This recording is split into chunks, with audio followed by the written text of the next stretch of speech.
I don't think I've ever had a conversation as long as we're about to have. I've been listening to the happiness hypothesis over the last few days, and I really, really enjoy it. I'm really enjoying it. It's really fascinating stuff, man. But one thing I wanted to talk about, because we were talking about it right before we got started, was what's happening with Peter Boghossian at Portland State University. Yeah. For folks who don't know the story, he and I forget his two colleagues, Helen Pluckgross and James Lindsay. Yeah, they released these fake papers on like homoeroticism and rape culture in dog parks and just really preposterous crazy stuff. Papers that are almost like an article from The Onion. And some of them, not only did they get peer reviewed and accepted into these journals, but they got lauded as being these amazing pieces of... One got And now he's getting in trouble. That's right. Yeah, and we were just talking about it, and I just would love to know your thoughts as a professor. Oh, sure. Yeah, so, for those who don't know, I guess most of your listeners probably do, but, it was called the Grievance Studies Hoax. Yeah. Because, and this is one of the big issues going on in the academy, which I hope we'll talk about, is, what does it take to have good scholarship? And the argument is that in some fields, as long as you hate the right things and use the right words, you'll get published. And that's not scholarship, that's activism. And so these three people who did this hoax, they were trying to show that that's the case. And so they wrote these papers. One of them was actually a section of Mein Kampf. Yes. And they just substituted in something about feminism for Nazism, something like that. And I don't remember if that one actually got published. I think it did. At any rate, the point is, they were trying to show that some of these fields in the academy are not really about scholarship. They're just about showing that you hate the right things. They're activism. And so there's no way to break in within those closed worlds. So they did a time-honored thing. They did a hoax. They submitted these papers. They made up fake names, and a lot of them got accepted. And now what's happening is that the Portland State University, which is only one of the three, is a professor. He's an assistant professor, so he's not tenured. Of course, he has a lot of enemies, and of course, I don't know what's going on behind the scenes, but it looks like some of them wanted him investigated for violating the IRB, the Internal Review Board, because the claim is they fabricated data. Because one of the papers says, I inspected the genitals of 10,000 dogs in the dog park. It's like obviously absurd. Yeah. And he said, in 63% of the attempted humping, because the thing of the article was the idea that, you go to a dog park and you see dogs humping each other, and they were interpreting this as rape, as doggy rape. And so he's got all these fake numbers in there. So is that fraud? Is that data fraud? And if you read, so I'm writing a letter. For a lot of us are now writing letters in support of Boghossian. Thank you for doing that. But if you read they at his university, a committee was impaneled, and they looked at the literal definition of data fabrication. And it's possible that he does fall under that. But the point of this whole thing, so it's not clear. I can't weigh in on whether or not technically, but these rules are put in place to prevent the corruption of the scientific record. And what he was doing was not going to corrupt the scientific record. It was done to correct it. Right. They were doing it to show that there's a huge problem, and then they were going to unveil it. So the question is the university going to interpret this in the worst possible way, the narrowest possible way, and thereby make fools of themselves, look like laughingstocks? Or are they going to use some common sense and recognize this for what it was? It wasn't data fabrication. It wasn't a fraud. Yeah, it was an expose. That's right. Yeah, and I hope that they come to their senses. And they do have a point, if I'm going to be completely objective, about data fabrication. I mean, technically, maybe they could have written that paper without saying that they actually tested 10,000 genitals of different dogs. Yeah. But what's really important, I think, is that they recognize that regular people are paying attention to this now. People that aren't involved in this very insulated world. And they're going, this is crazy. Like, imagine if your children are going there and your children are being taught at this school that's willing to accept this kind of nonsense. Like this, what happened at Evergreen State University is another example of that. And it's incredibly damaging to them as a university. I mean, their enrollment is significantly plummeted, down. yeah, that's right. Their funding is in real big trouble. I mean, it's a real bad situation for them. And if you talk to Brett Weinstein, it was a wonderful place just a few years ago when he was teaching there. That's right. And it's gotten crazier and crazier on these campuses to the point where nonsense is not being questioned at all. It's just being accepted as just some. It's almost like some religious dogma that you have to follow. That's right. So I think the way to make sense of all of this is you have to always look at what game is being played. So human beings evolved in small-scale societies. We have all kinds of abilities to function in those small-scale societies. One of those is religious worship. We're very good at making something sacred and circling around it. Another is war. We're very good at forming teams to fight the other side. And we love that so much we create sports and, video game battles with team versus team. So there's all these different games you can play. And the truth-seeking game is a really special one and a weird one. And we're not very good at it as individuals. And in my view, the genius of a university is that it takes people and puts them together in ways where each person, like scientists aren't these super rational creatures that are, looking to disconfirm their own ideas. No, we're not looking. We want to prove our ideas. We love our ideas. But a university puts us together in a way in which you are really motivated to disprove my ideas, and I'm motivated to disprove yours. You put us together. We cancel out each other's confirmation biases. So the truth-seeking game is a very special game that can only be played in a very special institution with special norms. Okay, so we're doing this for my whole time in academia. I started grad school in 1987 at the University of Pennsylvania. And then just in the last few years, it's like some people are playing this really different game. And it's like if I'm playing tennis and I hit the ball to you, like we're in a seminar class. I give you a question, or I challenge you, you come back, and we go back and forth. And in the process, we learn. So that's like kind of like playing tennis. So I'm doing this, and then suddenly, like, someone tackles me. Like, what? You don't do that in tennis. No, but they're playing football, you see. And in football, it's a much rougher game, and you're trying to destroy the others. I mean, not really in football, but I'm saying and so as norms of combat come in, and what I mean by that is political combat, as some people within universities see that what we're doing here is not seeking truth. We're trying to fight fascism, or we're trying to defeat conservatism, or we're trying to fight racism, or whatever, some sort of political goal. And these games are completely incompatible. And so that's why this madness has erupted, where you see professors saying something, maybe it's a little provocative, going back to Socrates, that was kind of the point, was to provoke. And you see these bizarre reactions, emotional reactions, groups organized to demand that a professor be fired because we're playing different games. Yeah, how did this start?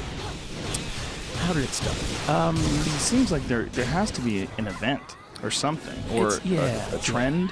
Well, so the book that I put out in September with Greg Lukianoff, The Coddling of the American Mind. I read the first chapter of that as well. Okay, well, thank you for admitting that it was only one chapter. Usually, I dove into that one because unfortunately I was reading that, and then I got on a flight and I just wanted to zone out, so I listened to this one on tape. Okay, all right, well, I'll tell you all about it. But the key thing is that book, The Coddling of the American Mind, was something that we wrote because Greg began observing this weird stuff happening in universities in 2014. It all starts in 2014. Most of your listeners have heard about safe spaces, microaggressions, bias response teams, trigger warnings, all that stuff. That stuff didn't exist before 2014. It just begins creeping in then, and then it kind of blows up in 2015. And so our whole book is an exploration of why. Why did this happen? And so to your question about was there an event, our answer is there are 6 different causal threads. There's like all these social trends, some going back to the 80s and 90s, that came together around 2014.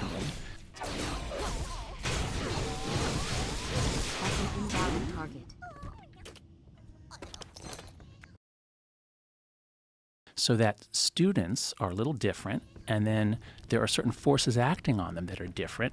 And so you get this weird new game, you get this explosive mix, you get some students who are actually very drawn to grievance studies. And so very briefly, it's things like rising political polarization. So left and right never particularly liked each other, But in the 70s and 80s, if you look at surveys done of how much you hate people on the other side, it's not that intense. It begins going up in the 80s, and then especially after 2000, it's going up very steeply. At the same time, university faculty, who've always leaned left throughout the 20th century, but it was only a lean. And in the 90s, it begins shifting much further left, so that now faculties, especially in the social sciences and humanities, are pretty purified. They're overwhelmingly left. So you have a more left-leaning university at a time when left-right hostility is getting more and more intense. And so any question that has a political valence, now there's a lot more people who want to do the football game. Not the truth-seeking game, but that we got to defeat the other side. Don't give me nuance. Don't give me data.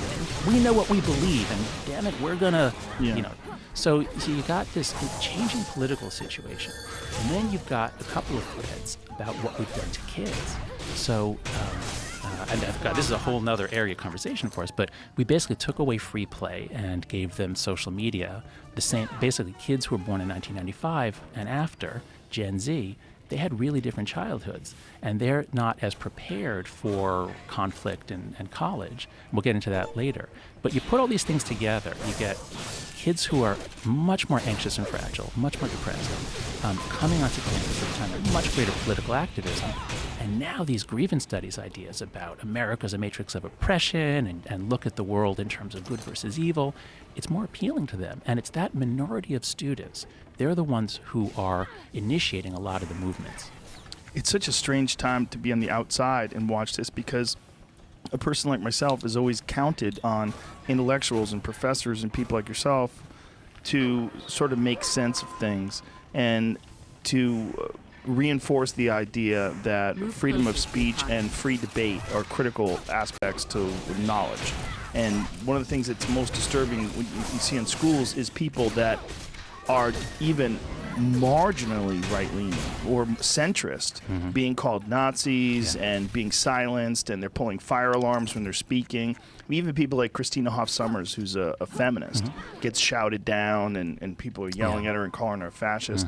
It's just very strange. It's very strange to watch from the outside, and it's also very strange to not see any pushback by the professors. So sitting here and seeing this happen and thinking, well, these poor kids, they're going to have to go into the workplace. They're going to have to, right now they're in this very insulated environment. They're going to escape that environment when they graduate, and then they're either going to push this ideology into the workforce, which you do see now. That's it, especially with tech in the companies. last year. That's right.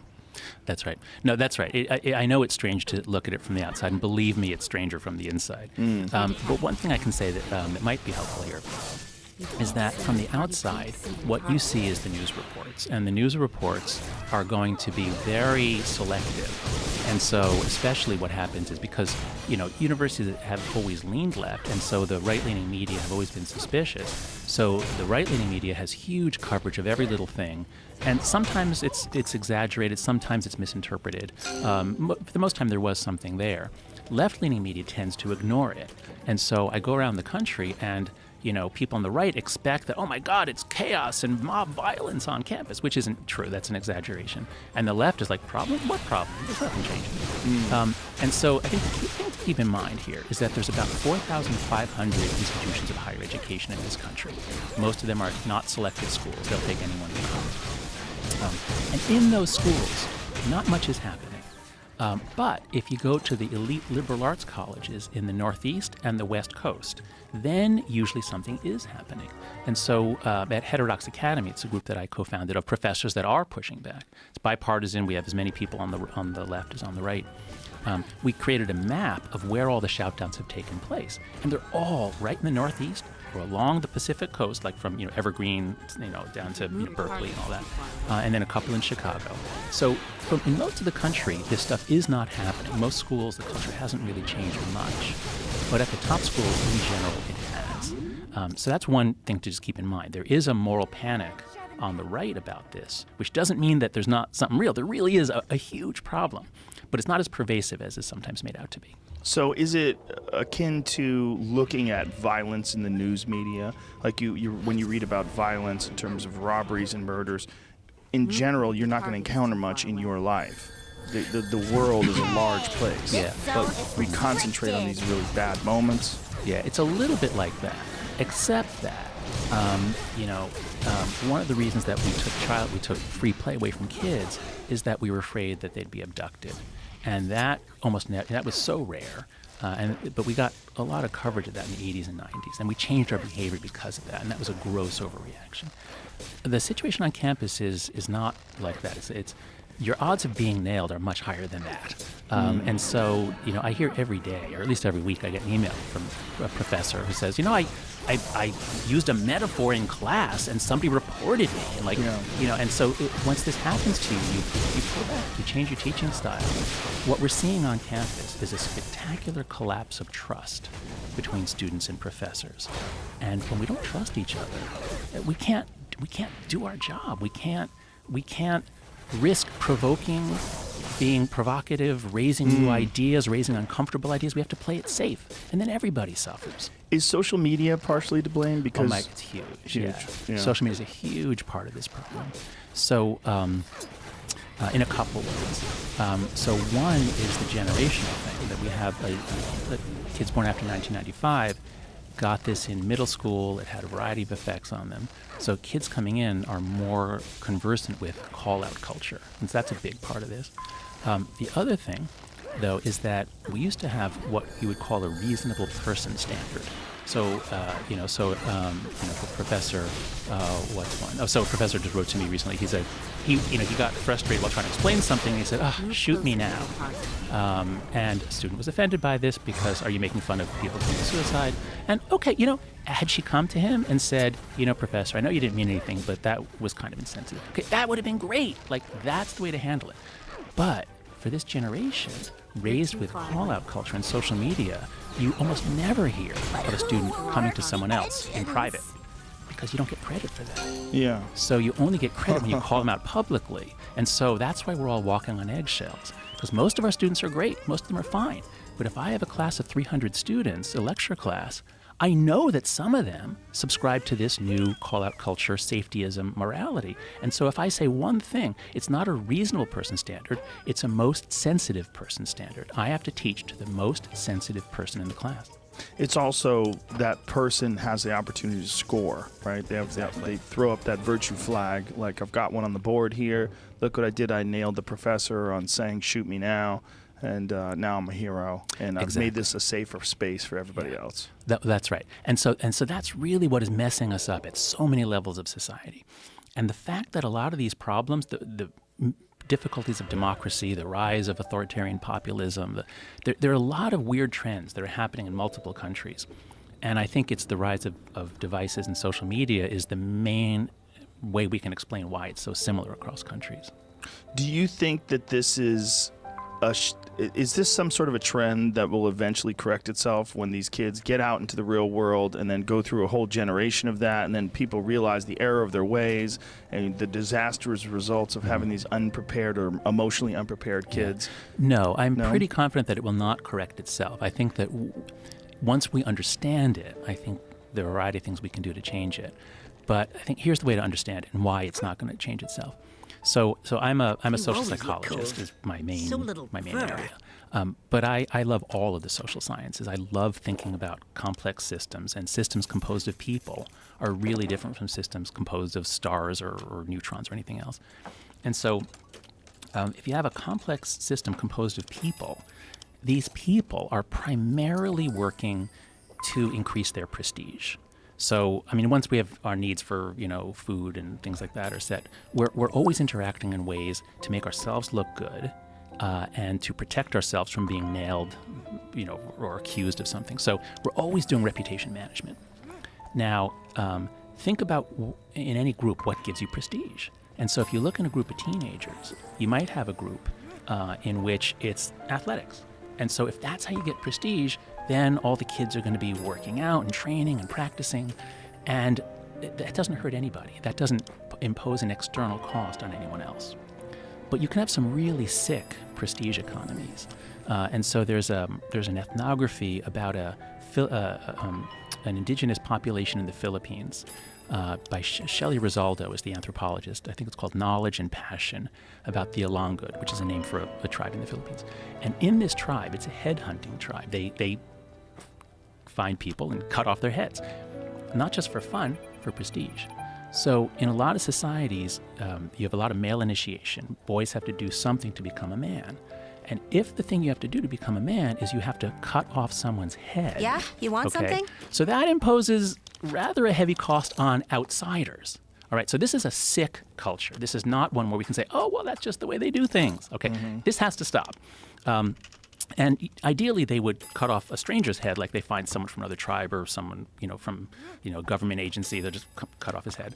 But if necessary, if there's a fight or if there's somebody within their larger community, that can also get you points. So this is a really sick culture. Now, call-out culture is not quite that bad, but it's the same logic. Is this Dave a business? So if you have a group of teenagers or college students who are all struggling for prestige, as we all are, and if you get a subculture in which the way you get prestige is by calling someone out, showing that they're racist, sexist, homophobic, transphobic, Islamophobic, whatever it is, if you can catch them, you get the points.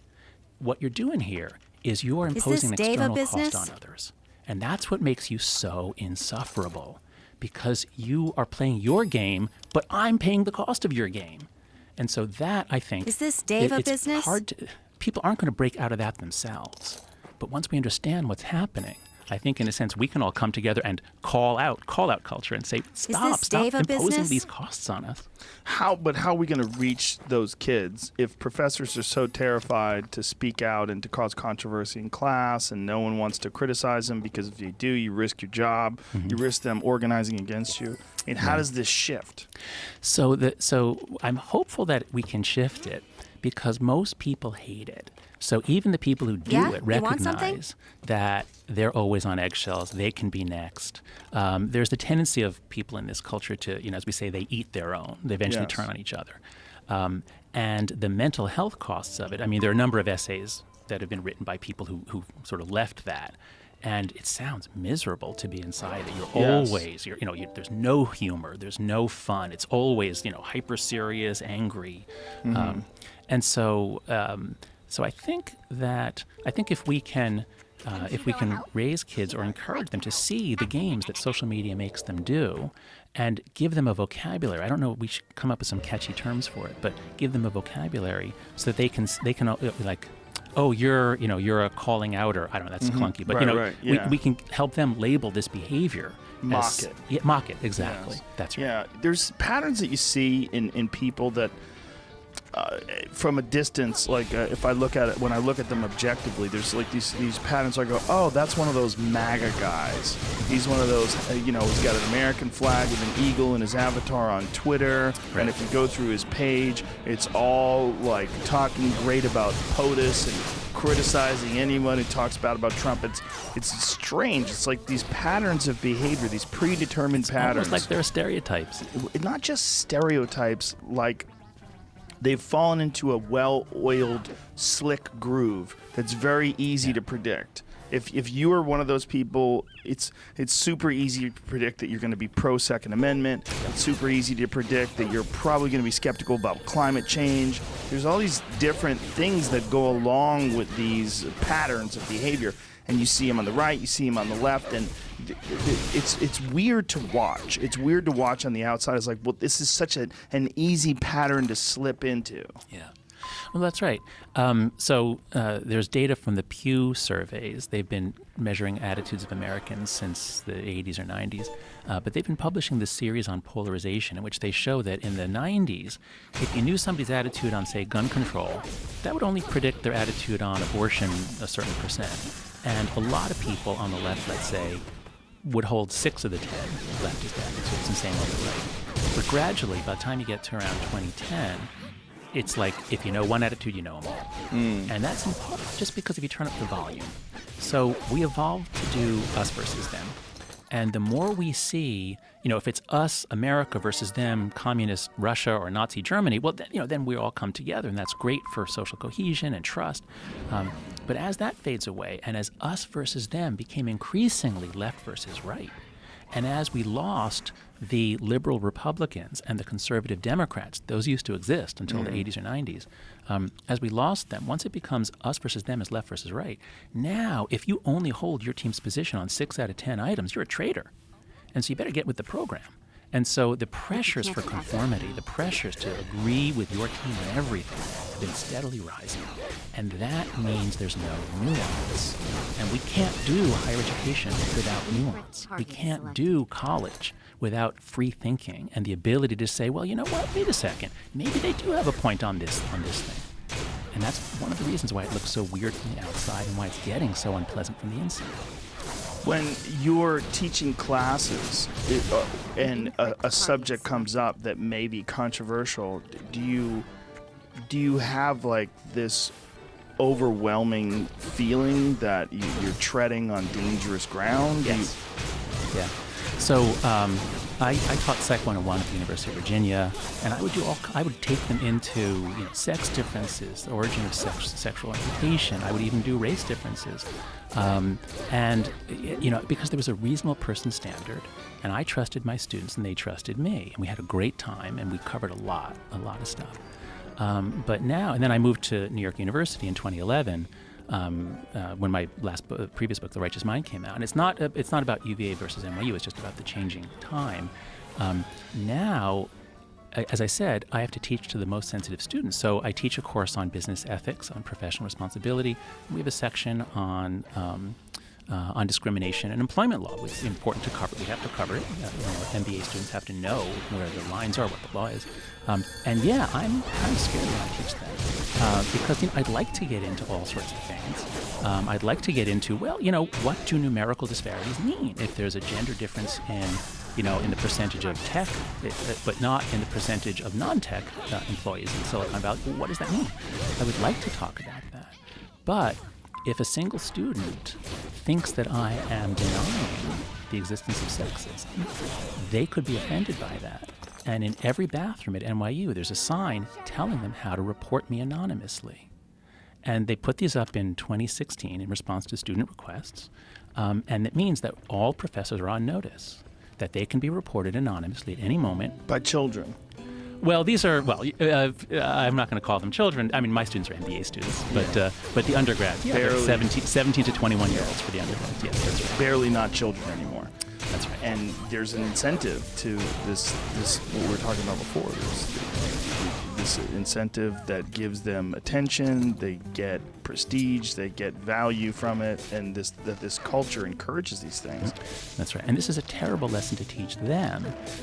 So, the subtitle of our book is called The Coddling the American Mind, How Good Intentions and Bad Ideas Are Setting Up a Generation for Failure. And so these microaggression reporting systems, that's basically what it is. A microaggression reporting system has a good intention behind it. There are cases of professors who make ethnic jokes. Okay, they should stop doing that. I mean, maybe that was okay 30 years ago. There are legitimate complaints, and right. and faculty there should be some accountability, some responsibility. So there's a good intention behind it, but it's usually based on no empirical evidence.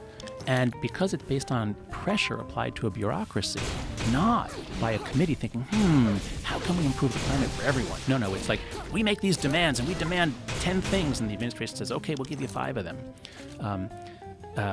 There's not thought put into what would happen if we give the students an East German-style anonymous reporting system, and so everybody's on notice that they can be reported at any point.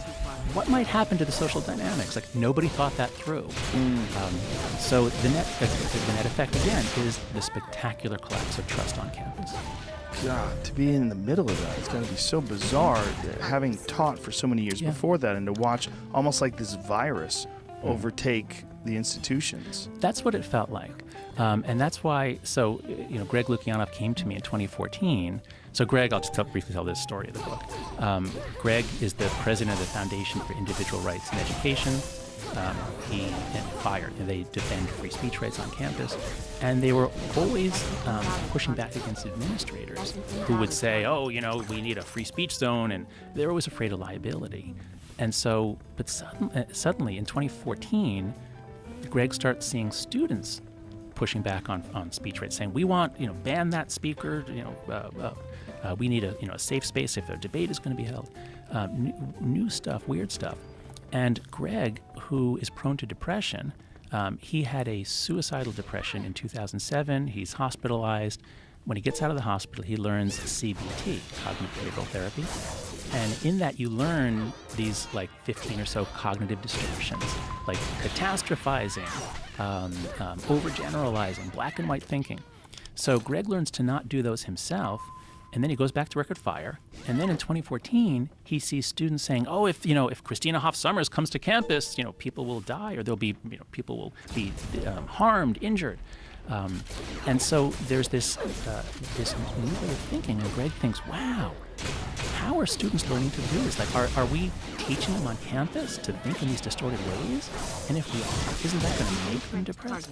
So Greg comes to talk to me in May of 2014 to tell me this idea, and I think it's really brilliant. I think it's a great idea because I'd begun to see this, the safe spaces, the microaggressions, the trigger warning requests.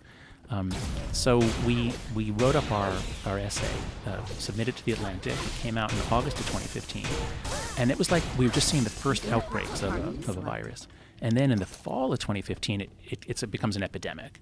And so many of your listeners will have heard of or seen the videos of what happened at Yale in November 2015 when Erica Christakis wrote an email saying, "Now, wait a second, Yale is telling you how to do your Halloween costumes.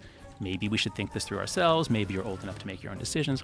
Some students get very upset. They protest. They bring demands to the president. They're screaming at her husband.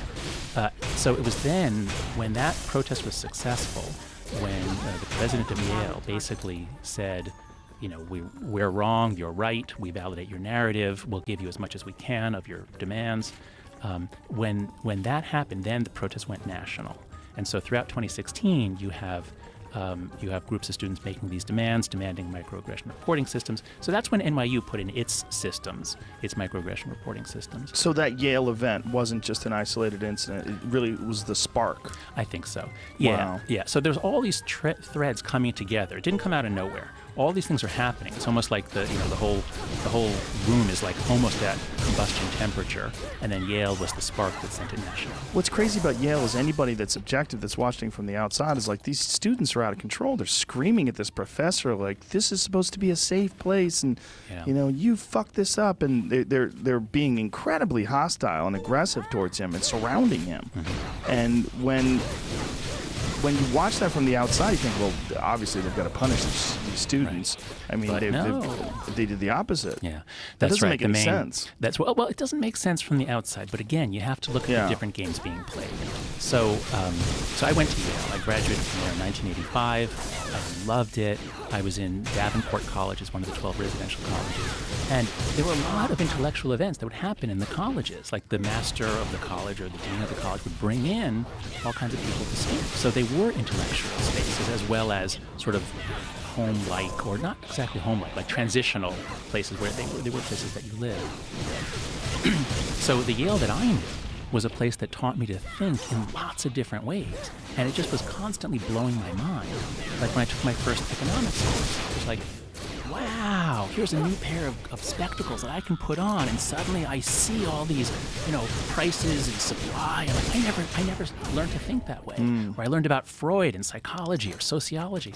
So a good education is one that lets you look at our complicated world through multiple perspectives, and that makes you smart. That's what a liberal arts education should do. But what I see increasingly happening, especially at elite schools, is the dominance of a single story. And that single story is life is a battle between good people and evil people, or rather good groups and evil groups. And it's a zero-sum game. And so if the bad groups have more, it's because they took it from the good groups. And so the point of everything is to fight the bad groups, bring them down, create equality. And this is a terrible way to think society. I mean, that might have worked, in biblical days when you got the Moabites killing the Jebusites or whatever. But we live in an era in which we've discovered that the pie can be grown a million ways. And so to teach students to see society as a zero-sum competition between groups is primitive and destructive. Now, in your book, you actually identify the moment where these microaggressions sort of made their appearance. And they were initially a racist thing? So the idea of a microaggression it goes back to I forget the scholar. It's an African American sociologist in the 70s who first coined the term, but it really becomes popular in a 2007 article by Daryl Wing Sue at Teachers College, and so he talks about this concept of microaggressions, and there are two things that are good about the concept that are useful. And so one is, as explicit racism has clearly gone down by any measure, explicit racism has plummeted in America and across the West. But, there could still be subtle or veiled racist claims. So perfectly legitimate How do you point. define the difference between explicit racism? Well, explicit racism is, calling someone a racial slur, or I hate you because Right. X. And but- they're identified because they've been reported as crimes, or Well, I would just say that if you're a member of a culture, you can tell when someone is saying something to insult, to put down, or to express hostility. Right. And that's a judgment we can make. right.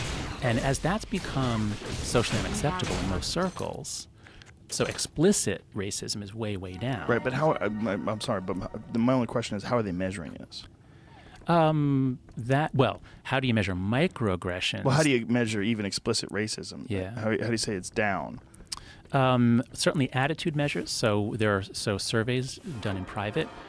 How would you feel if a black family moved in next door, if a Filipino family moved in? So how would you feel if your child married a Jew, a Muslim? So explicit surveys show it. Certainly, if when you do surveys of people's experience, Right. people of every race, when they report how often this happens to them every year, the numbers are actually fairly low. So there are ways of measuring experiences of racism. Right. How accurate are these? Because, first of all, I used to have a joke about this, but the idea is that the problem with surveys is you're only getting information from people so stupid they take surveys. Like, who's taking surveys? So some surveys are subject to that, but Yeah. in general, if you approach a question from multiple perspectives and say in one condition you pay them for an accurate answer or not, or in one condition they're anonymous or they're not, so you can get a sense of how much the answer moves around depending on external conditions. And so anyway, the point I just wanted to make is that the acceptability of using the N-word or other things, if a bunch of white people are talking, the acceptability of using the N-word, I think, has gone way down in general. Would you agree with that? Yes. Okay. Yes, and tremendously. 1 billion I mean, I agree with the sentiment, and I agree with the trend that there is absolutely a trend away from racism. But I was just curious as how they measured it. Yeah. I'm not an expert in that area, so I'm assuming it's surveys and analysis of discourse. Ultimately, for everyone's sake, I mean, even for the sake of the people that are embroiled in all this controversy and chaos, it would be fantastic across the board if there was no more sexism, there was no more racism, there was no more any of these things. Yeah. I mean, it would be wonderful.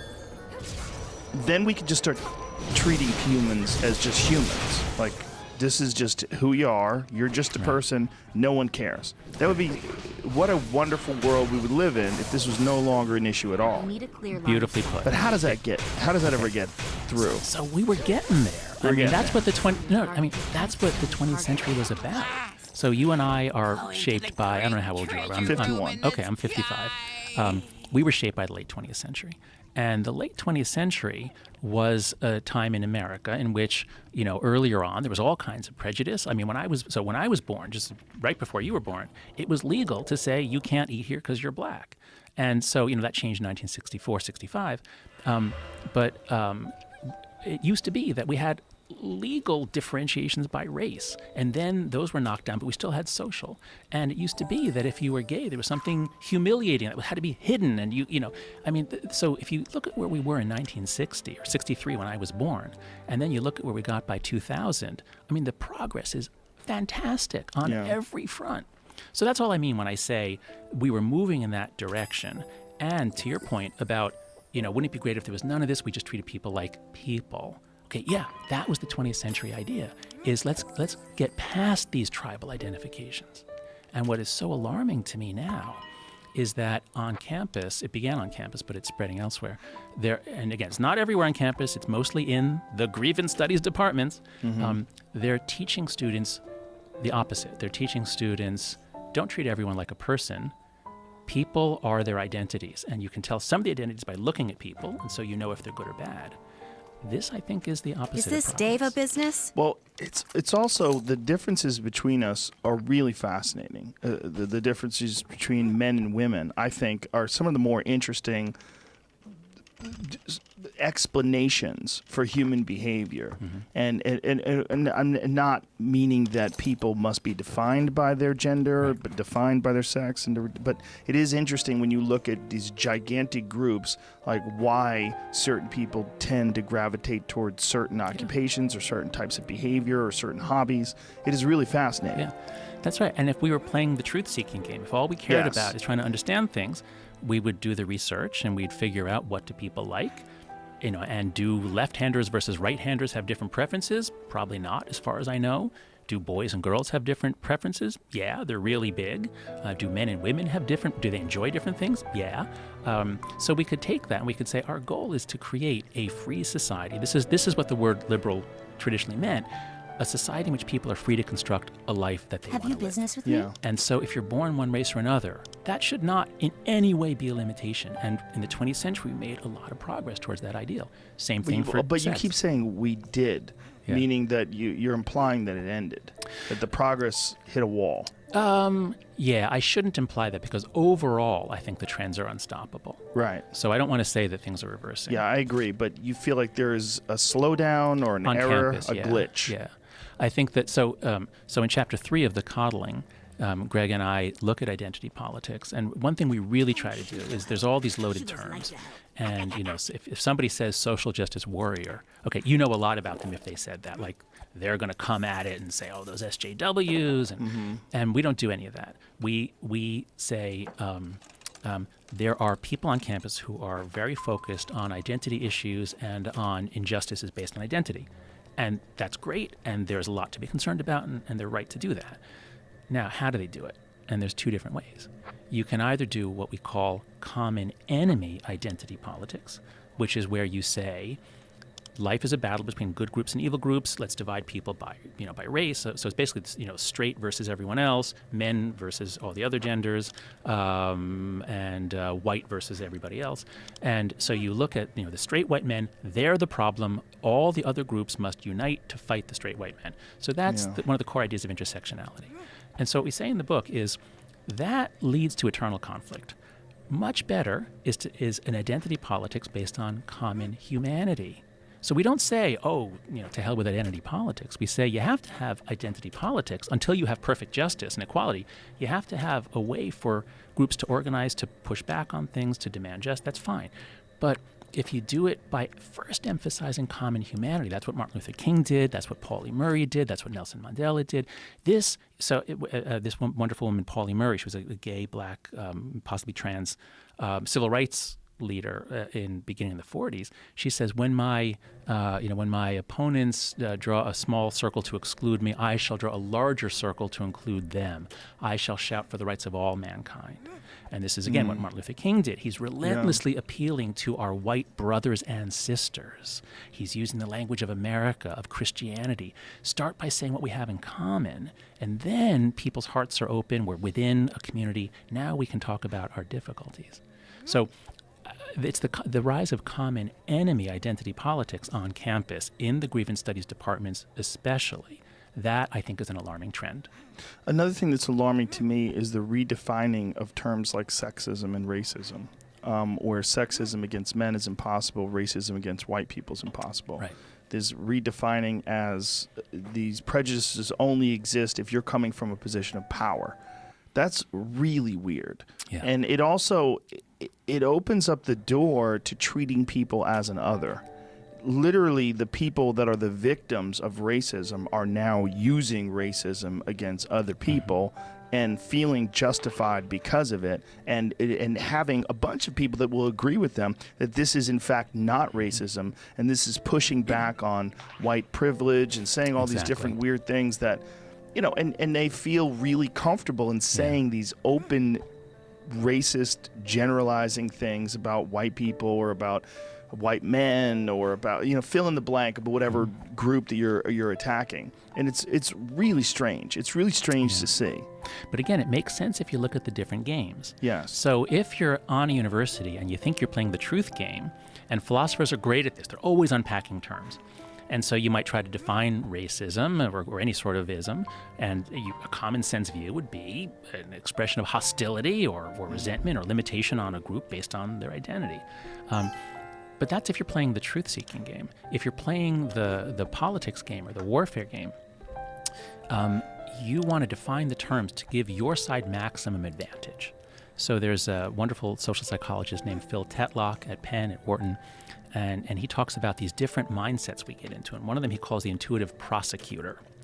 So if my goal as a scholar is to prosecute my enemies and maximally convict them, and I am always trying to defend 7 different identity groups against the straight white men, they're the accused, I want to define my terms to make it maximally easy to convict.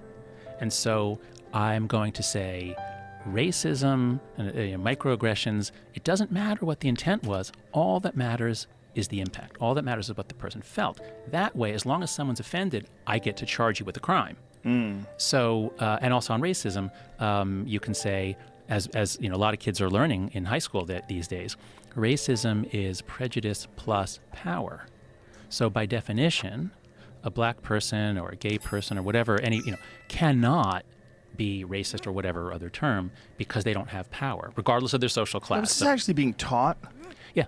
Yeah. So the professors, this is coming out of their mouth? Teachers are saying this? So this is taught in a number of high schools. My nephews went to Andover. They learned this. That's an offensive thing. Yes, it's to be deeply teaching offensive. children. And it's not just that it's offensive and obviously hypocritical. It's that it's crippling. Yes. I mean, can you imagine? So look, you've got kids, right? You have two daughters. Anna? 3. Okay, so you have 3 daughters. Can you imagine giving your daughters a cloak of invulnerability? Yeah. Where you say, you put this on now, you Hold get on to a attack sec. others, I need but to no concentrate. one can touch you. Right. Like, this is going to warp their development. Power corrupts, and even moral or rhetorical power Easy corrupts as teleport, well. Deva? How is this being taught, though? I mean, how is this being Because justified? How is this accepted as a part of a curriculum? So, because the goal is not truth, the goal is victory over racism, let's say. And so if that's the case, you're going to focus on educating kids about their white privilege and so that's what a lot of these privilege exercises are. You line kids up by their privilege, and your goal is to make the straight white boys feel bad about their privilege and therefore talk less, take up less space. Their privilege, this is what we were talking about earlier about the goal is no racism. The privilege only exists if there's racism. Like, instead of concentrating on the privilege, it only exists if people do preferentially treat with preferential treatment towards certain races. If that doesn't exist at all, then white privilege doesn't exist. Well, I'm not sure I'd agree with you on that. So we Well, had how so? Well, so we had a funny episode last night, and so my wife and I were out in LA. We were invited to the Golden Globes by a friend, and so we're here in LA. So we go to bed in the hotel room. And at 2 a.m, the guy's pounding on the door, saying, "Come on, let me in. It's me." And I wake up and I go to the door and I say, "Wrong room," and he can't hear me. So I open the door a crack and to show him, like, "Look, I don't know who you are."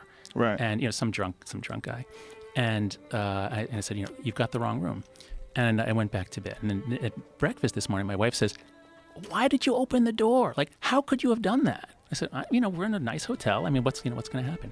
And she made it clear, like, a woman would never have done that. Like, she said, you as a man, you have the ability to go out in the world and engage with in a certain way that I don't have as a woman. Yes. And that's a great example. So there is a kind of male privilege. Sure. It exists even if there's no sexism.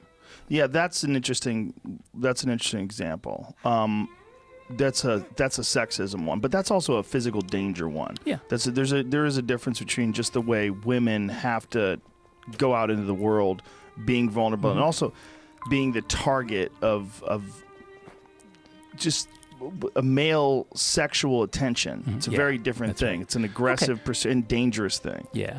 But I think you could say the same thing about race in this way.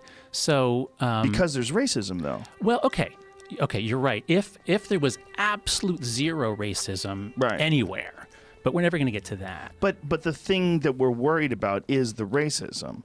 So like if you're worried about if you say you have white privilege, well that only exists if you're being dealt with in a racist manner.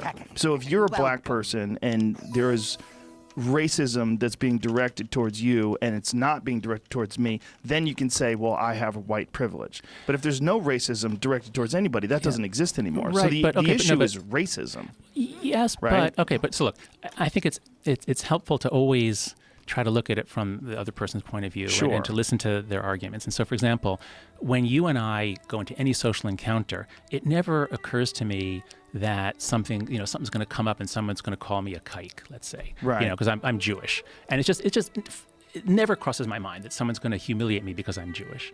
But if you're black, even if you're in a very tolerant society, at some point, someone is going to make an assumption. It might not be hostile, it might be. So all I'm saying is, you and I there are certain things we don't have to think about.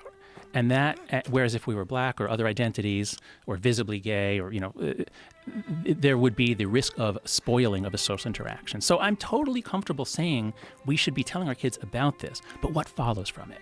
What follows from it? Should we therefore be telling kids, okay, so, judge people based on their appearance.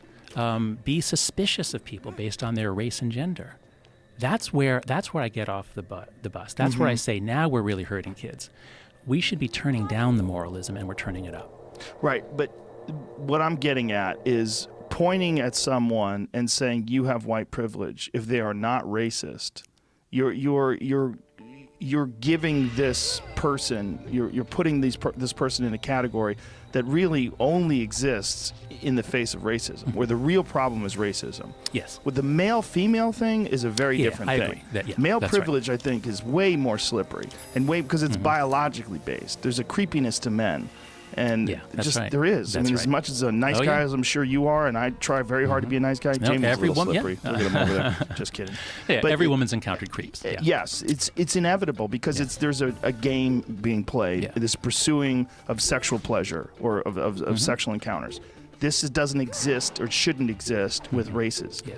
The real problem in my eyes is racism.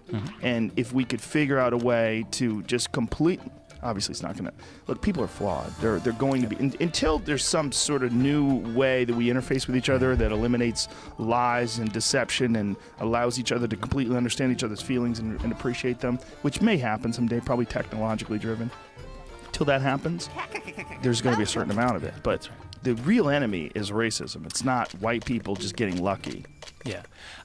Okay, but I would say... Not that we shouldn't acknowledge it. Yeah. So you said earlier about how definitions change. Yes. So we are evolving as a society. We're getting less sexist and racist, and so our threshold for what counts as sexist and racist is going down. That's a good thing. That should happen. Right. But I think what we need to call attention to is that if you lower the threshold faster than the reality changes, then you make progress, but yet people feel worse and worse. And so I think that's part of what's happening on campus. That makes sense. The progress. So the loudest protests tend to happen at the most progressive schools. It's places like Middlebury and Yale and Berkeley, so I think that we are. If you bring in a diverse student body, and we're all trying to diversify, we're all in every school I know of is trying very hard to create a very diverse student body. So if we do that and we bring people in and we give them a common humanity approach, it's going to work great. Diversity, if you handle it well, it can confer many benefits. But if you handle it wrong, if you try to make people see race and other groups more, and you attach moral valences to it, and you give them a lot of the stuff that they get in the grievance studies, of course they're going to be angry, and of course they're going to feel that people hate them. It's a terrible thing to bring people into a university and to teach them, you know what? This institution is white supremacist. People have implicit bias against you. Wherever you go, people are going to hate you.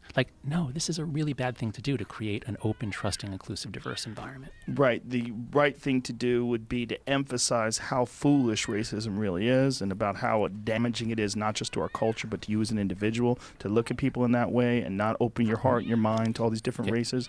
And I think one of the worst examples of modern racism that's gone unchecked is what's going on at Harvard with Asian students, where Asian students are, instead of instead of being completely neutral in terms of how they approach all these races, Asian students actually have to try harder to get into Harvard, because there's so many of them, and they're doing so well. Yep. They're being punished for excelling, which is really racist. I mean, it's racist against the people that are doing the best, which is really crazy, and they're a minority, which is even more crazy. And because of their culture, because they're so hardworking, and they're not, in general, they're not the type to be really loud and protest these things. Right. It's gone It's on. an easy target. Yeah, well, to the point where now they've had to have a class action lawsuit. Yeah, that's right. That's right. So, my hope, still have again, much I'm a to 20th learn. century person. My hope is that as time goes on, we'll get past all this. You have to be a 21st Discovered century anything person. new? No, I think that you have to. Well, okay, but you know what? Moral cultures evolve, and they don't always evolve in a positive way. Right. And so I think the evolution of the late 20th century was incredibly positive. And I think young people are losing touch with some of the hard-won lessons of the past. So I'm not going to say, we have to just accept whatever morality is here. I still am ultimately a liberal in the sense that what I dream of is a society in which people are free to create lives that they want to live, and they're not forced to do things, they're not shamed, there's a minimum of conflict, and we make room for each other. If we're going to have a diverse society, we've really got to be tolerant and make room for each other. That's my dream. And I think in the last 5 or 10 years, we've gotten really far from that. My first book, The Happiness Hypothesis, was about 10 ancient ideas. One is that we're too judgmental. Judge not, lest ye be judged. But I think the new version of that, if there was a 21st century Jesus, he'd say, judge a lot more, judge all the time, judge harshly, don't give anyone the benefit of the doubt, and don't let anyone judge you. That is not going to be a recipe for a functioning society. Yeah. So no, I do not accept this aspect of 21st century morality. Well, you're obviously much more entrenched in it than I am. My hope, and this might be naive, is that what these far left and far, the real extreme, what it represents is the extreme poles of this shifting thing, so that the whole thing is going to move closer to a better place, and you're always going to have really extreme, but you're always going to have white supremacy, and you're always going to have extreme social justice people. Well, you're suggesting it's a pendulum then. Yes. Some things are pendulums, some are not. Yeah. Okay, so there are problems of progress. There are some things that are kind of one way. So, I'm often pessimistic about certain social trends, but I'm very influenced by Steve Pinker, who I know you've had on the show, and Matt Ridley and others who say, look, the arc of progress is amazingly rapid and it's all good. And Nick Kristof just had a column that last year was the best year in human history if you look at overall human welfare. So that's all true.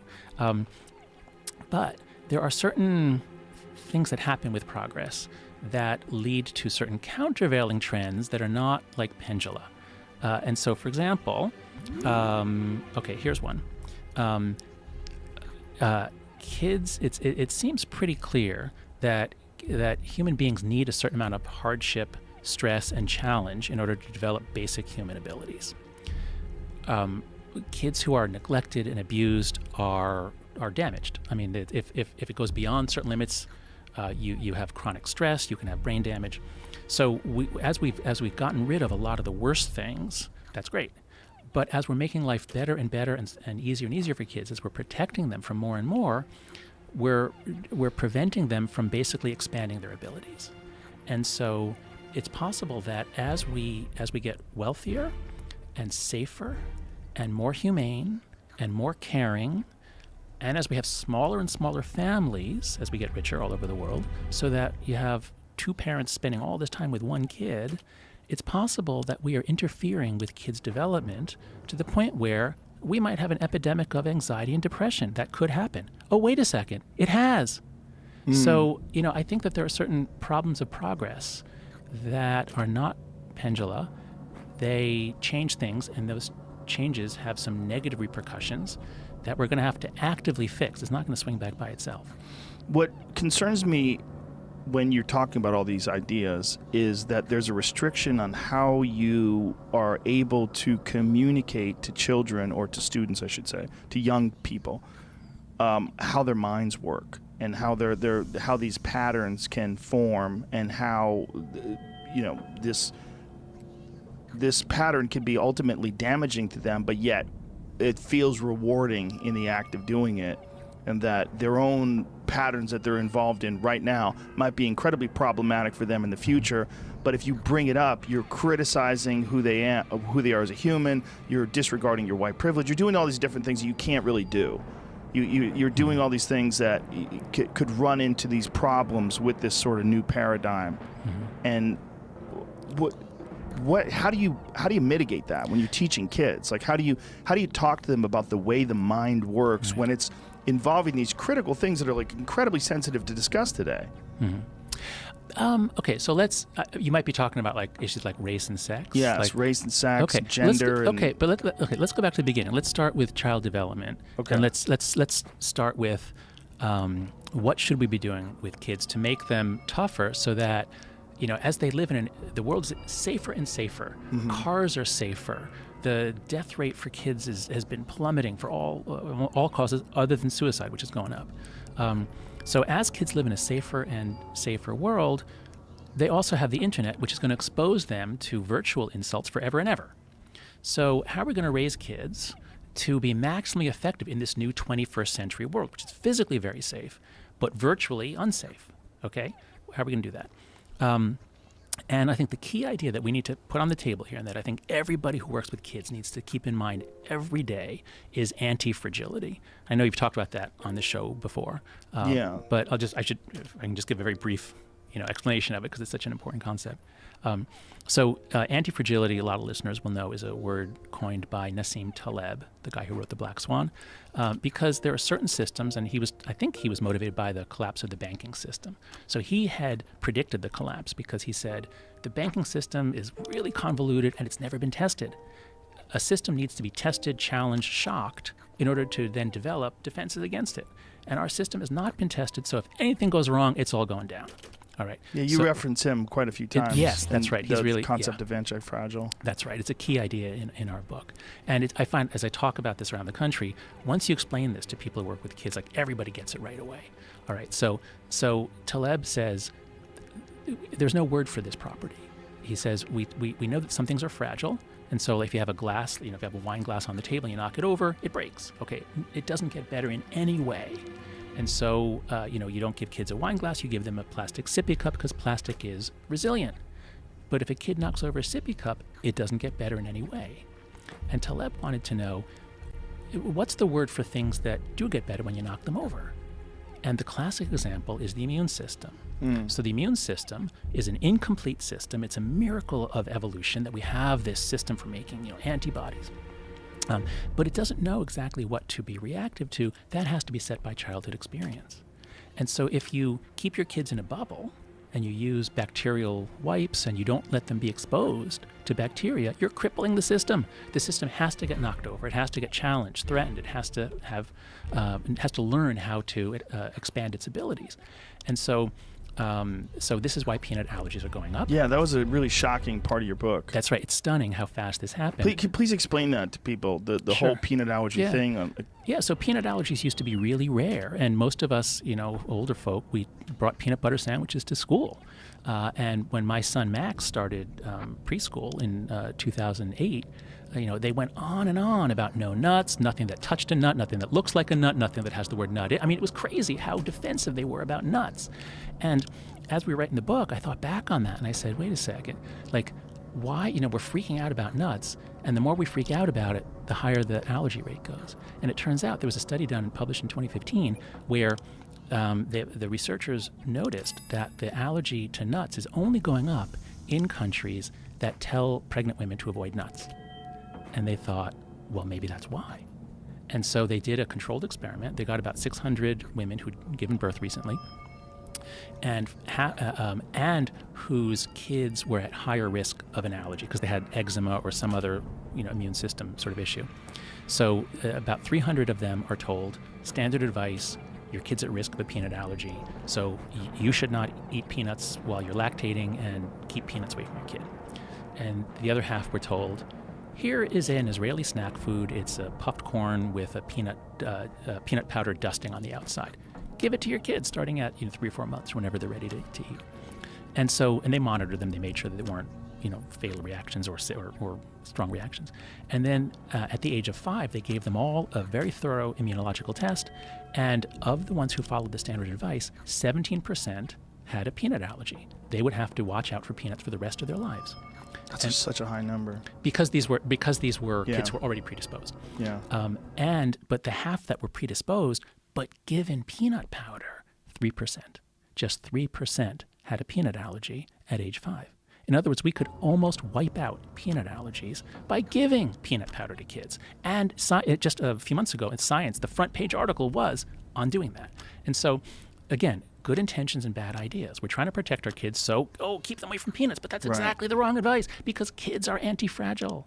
And so we're doing the same thing, I think. Most of them. The real issue is the people that have an actual severe allergy, if that's your child. Yes, but that's what this Science article was about, was that exposure therapies are being tested, and they are the most effective. So even with people with extreme allergies? You just have to start slow. So you just give them a very small amount. Exactly. Yeah, because I was on a plane once, and they informed us that they didn't want us to even eat peanuts on the plane because there was someone on the plane that was so allergic that if you eat peanuts and you chew it and it's in the air, it could adversely affect that person. Yeah, and that could well be true. So I have no objection to that. But the reason we got to that point is because we started banning peanuts long ago.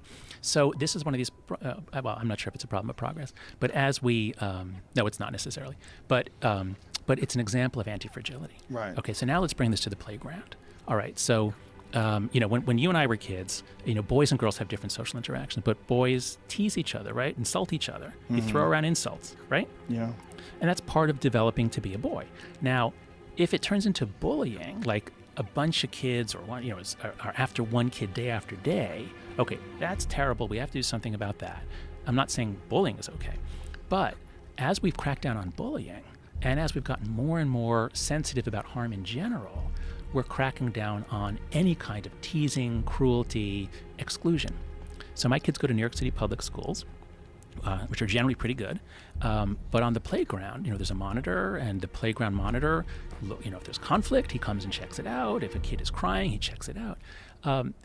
Seems like a good thing to do, but it's like treating kids like they're allergic to peanuts. Yeah. Kids have to have thousands and thousands of conflicts. They have to be exposed to insults and exclusion and teasing. And if you can imagine, if you could keep your daughter in a protective tank where nobody would tease her or insult her or hurt her feelings for 18 years, would you do it? Absolutely not. Yeah, it's not. It's important that they do experience some assholes. They just have to know. But on the flip side, there are certain people that are damaged for the rest of their life by bullies.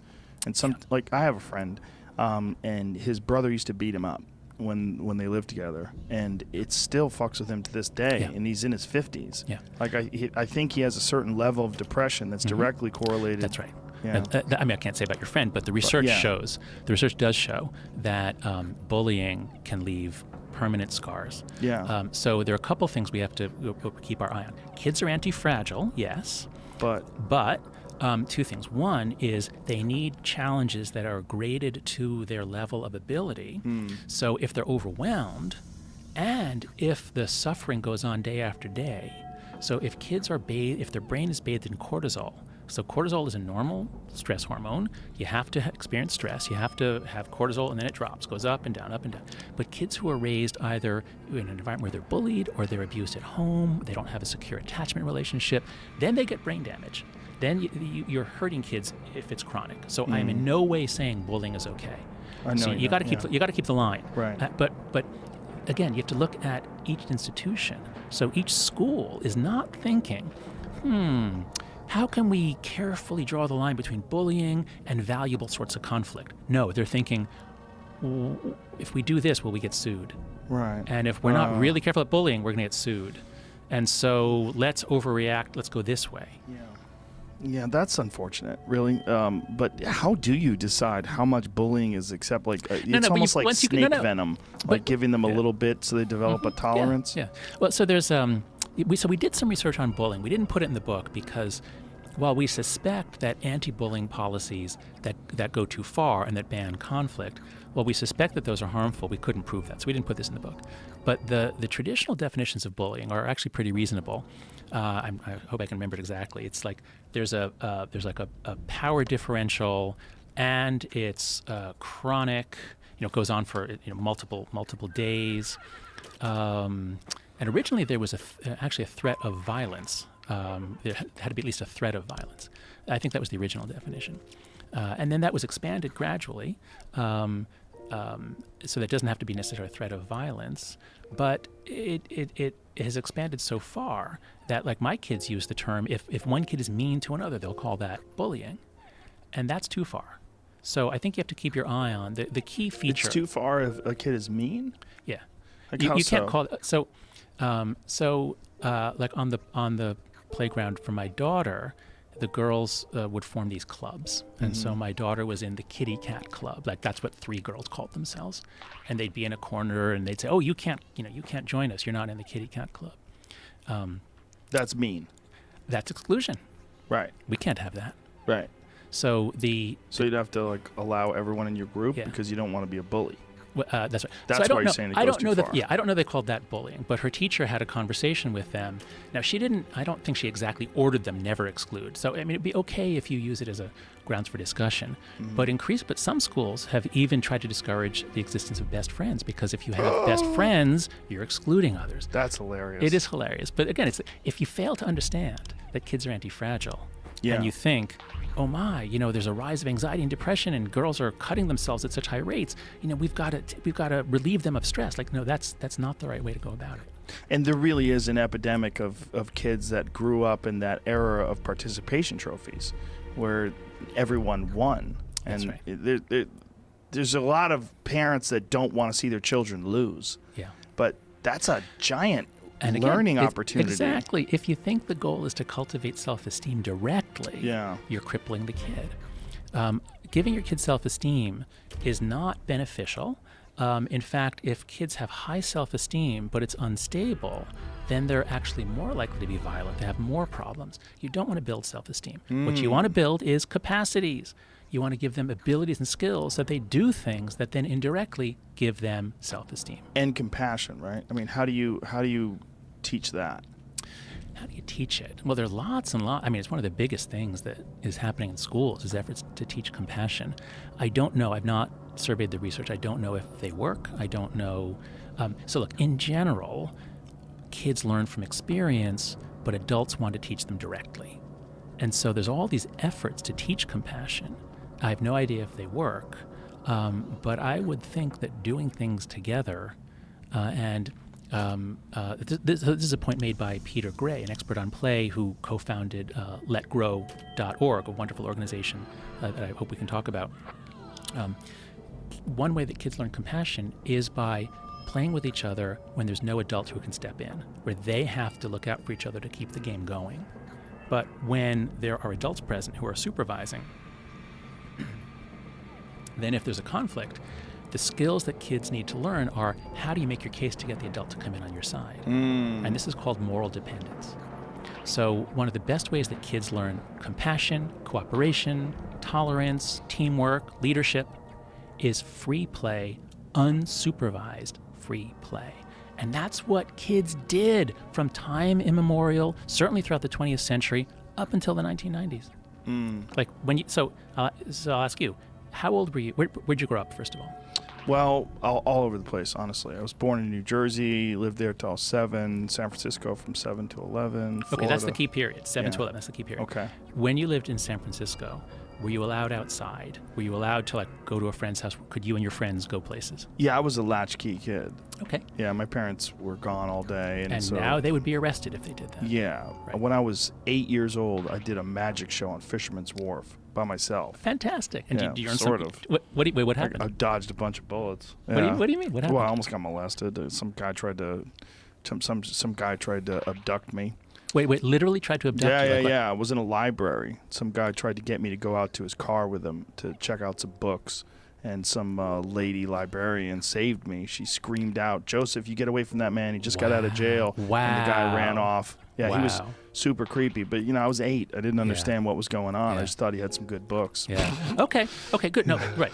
So this is a nice example of how we've made progress. Yeah. So a lot of what we're saying in the book is that we have to let kids out. Now, yes, there are dangers out there, and so kids have to learn you actually can talk to strangers. It's not a problem to talk to strangers. Just never, ever go off with them. Never, under any circumstances. Well, the problem with talking to strangers is when you're 8, you don't understand manipulation. You don't understand. You think of adults as being someone you can count on. Okay, so back then we were negligent in that we sent our kids out and we didn't think about the dangers. Now the dangers are actually extremely low. At least the danger of abduction. The number of kids who are abducted in America each year is on the order of 100. Now, many more are abducted by the non-custodial parent. Right. But what you're talking about is a stranger. Now, there are creeps out there. There are guys who masturbate. I mean, there's all kinds of creeps out there. But abductions is extraordinarily rare. So yes, we have to deal with it. We have to teach kids. But what happened was there was a crime wave. When you and I were growing up, there was actually a lot of crime in this country. In the 70s and 80s, there was a lot of crime. And then the crime wave begins to end rapidly in the 1990s. And just as it's ending, we changed our norms to say, if a kid is outside and there's no adult watching him, that kid is likely to be abducted. And therefore, the parents are responsible. The parents can be arrested, or at least Child Protective Services should pay them a visit. So just as the crime rate was ending and rates of all kinds of crazy violence were plummeting, we locked our kids up and we said, you're not going to be able to have the kind of experience that you most need in order to become an independent, functioning adult. Yeah. And so we don't know why depression, anxiety, and suicide are skyrocketing for teenagers, especially teenage girls. But the combination of overprotection and then social media seems to be the main part of the example. So I totally sympathize with the fact that, there are risks out there.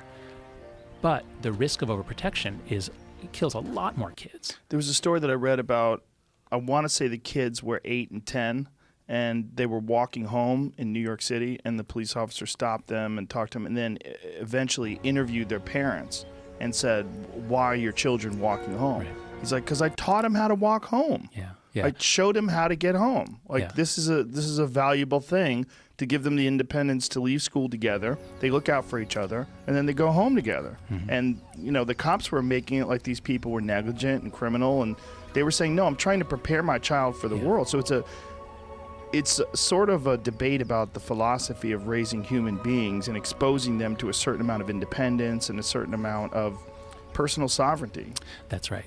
And so this is I think the most important lesson that Greg and I hope will come from our book is that if you see the world as dangerous and threatening and you raise your kids accordingly, you're going to raise emotionally stunted kids who are at much higher risk of depression, anxiety, and suicide.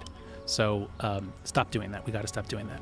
Unfortunately, it's hard to stop doing that because if we let our kids outside, we can be arrested. Now that happens very rarely, but it does happen. Or more concerning, your kids can be harmed. That's extremely rare. But it can happen. And to the people that it does happen to, the idea that it's extremely rare is not comforting. Well, that's right. So we think about probabilities in very ineffective ways. Actually, do we have those graphs? I sent in some graphs of depression and anxiety rates. If we think that kids are at risk of harm from letting them out, but we don't see that they're at risk of harm from keeping them in, then we're going to make the wrong decision. Right. So there's a silent, secret, sort of invisible harm of coddling them. Exactly. And then there's the small percentage of possible harm that you could get if you go out into the world. Right. So, okay, so you're raising your kids here. What's your policy on letting them out? Man, it's slippery. How old is your oldest? Well, I have a grown one who's 22, and then I have a 10 and an 8. Okay. And it's hard, man, because I don't even like when they go over on sleepovers over a friend's house, because it's scary. Whose problem is that? It's everybody's problem. It's, the parents, we're pretty selective about the parents, but there's a lot of parents that don't pay attention to their kids at all.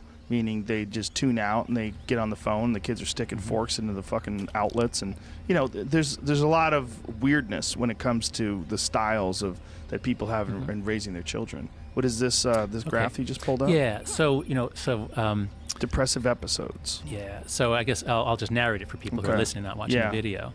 So you said before it's like a virus came out of nowhere, and that is sort of what it's been like.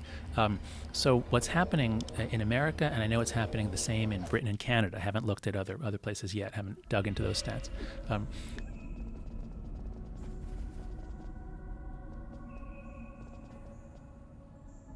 What's happening is that rates of depression and anxiety were fairly stable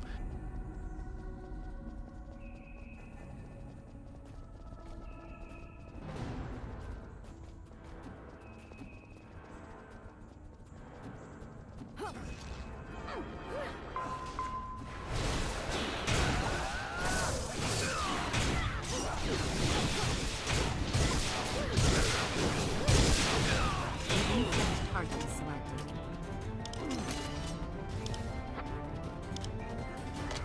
From the 90s through the early 2000s, and what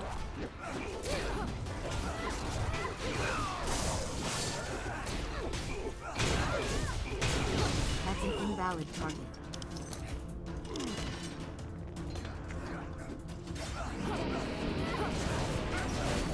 you see here, and this is a graph that's in the book, is that the percent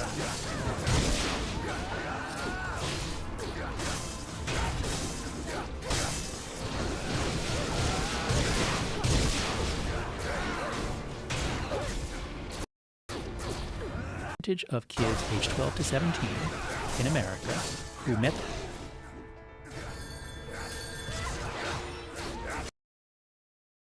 the criteria for having a major depressive episode, that is, they're given a symptom checklist with 9 symptoms, and if you say yes to 5 of them, feeling hopeless and couldn't get out of bed, if you say yes to 5 or more, you're considered to have had a major depressive episode.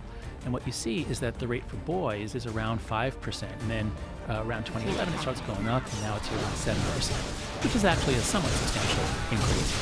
But as you can see in the graph, the line for girls starts off higher because girls have more mood disorders, more anxiety and depression. Boys have more antisocial behavior, alcoholism, crime, and violence. But girls turn, it's called an internalizing disorder. Girls basically make themselves miserable, boys make other people miserable.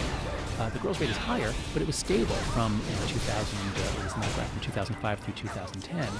And then right around 2011, 2012, it starts going up, and it goes way up to the point where it goes up from about 12% to now about 20% of American teenage girls have had a major depressive episode in the last year, 1 in 5.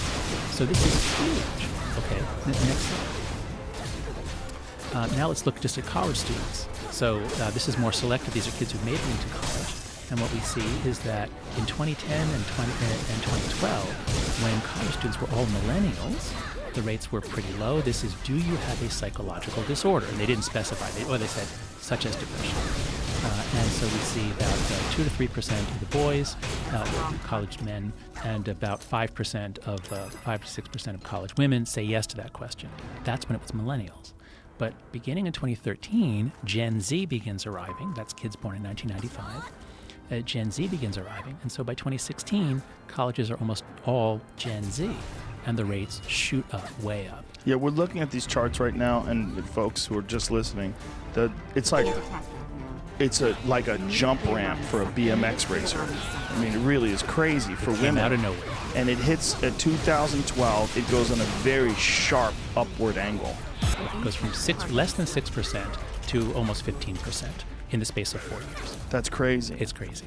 You can't say that. That's a microaggression. Can't say crazy? Can't say crazy. What can I say? Fucking nuts? Can I say that? No, because some people might have a nut allergy. Ah! So, Oh boy. Ludicrous? But yeah, it's preposterous. How about just frightening? Outrageous, It's really frightening. It's terrifying. really frightening. Yeah. Okay. And so this has huge ramifications. Now let me just make clear. I think we have another slide there. You can bring up the next one. Okay. So some people say, oh, come on, you guys are catastrophizing. The increase isn't real. It's just that, this generation, they're really comfortable talking about mental illness.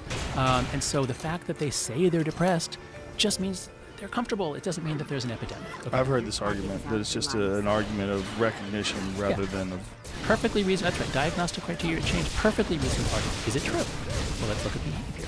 So what this graph shows is the number of boys out of 100,000 who were admitted to a hospital every year because they deliberately harmed themselves. They had to be hospitalized. And what you see here is that there's no change over time. So boys, these graphs from 2001 to 2015, the lines are flat for all the different age groups. And just notice that the highest rates are around 280 out of 100,000 per year. That's the situation for boys. Next graph. Bang. The situation for girls is really, really different. So the averages are higher. So self-harm has always been more of a girl thing than a boy thing. Boys are Except for suicide. Exactly, we'll get to that. That's right. That's next. So if you look at self-harm, what you see here is that the rates were fairly stable up until 2009. And then, bang, just as in the last same thing, the rates for girls go shooting up. So the rate for 15 to 19-year-old girls is up 62% since 2009. Now notice the rate for the millennials, that is the rate for the oldest girls, age 20 to 24, that's only up 17%. So whatever happened, it's not affecting the millennials, it's affecting Gen Z. I think, wait, is there one, hit the advanced key, because I think there's one number missing. Okay, I'll just, no, go forward. Okay, the number, oh, there it is. The rate for the youngest girls, check that out. Now the youngest girls, these are 10 to 14-year-old girls. These are preteens, okay? They didn't used to cut themselves. They used to have very low rates. But bang, beginning in 2010, it shoots up.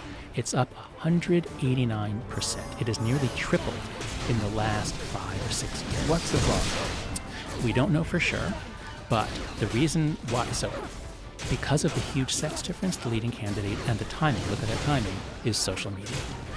So if you look at what happened in this country and all around the world, Facebook opens up to the world in 2006, and you don't have to be a college student, but very few teenagers have a Facebook account in 2007. 2007, the iPhone comes out, but it's very expensive and very few teenagers have one. By 2010, 2011, around half of American teenagers have an iPhone or Samsung. They have a smartphone, and they have access to social media in middle school.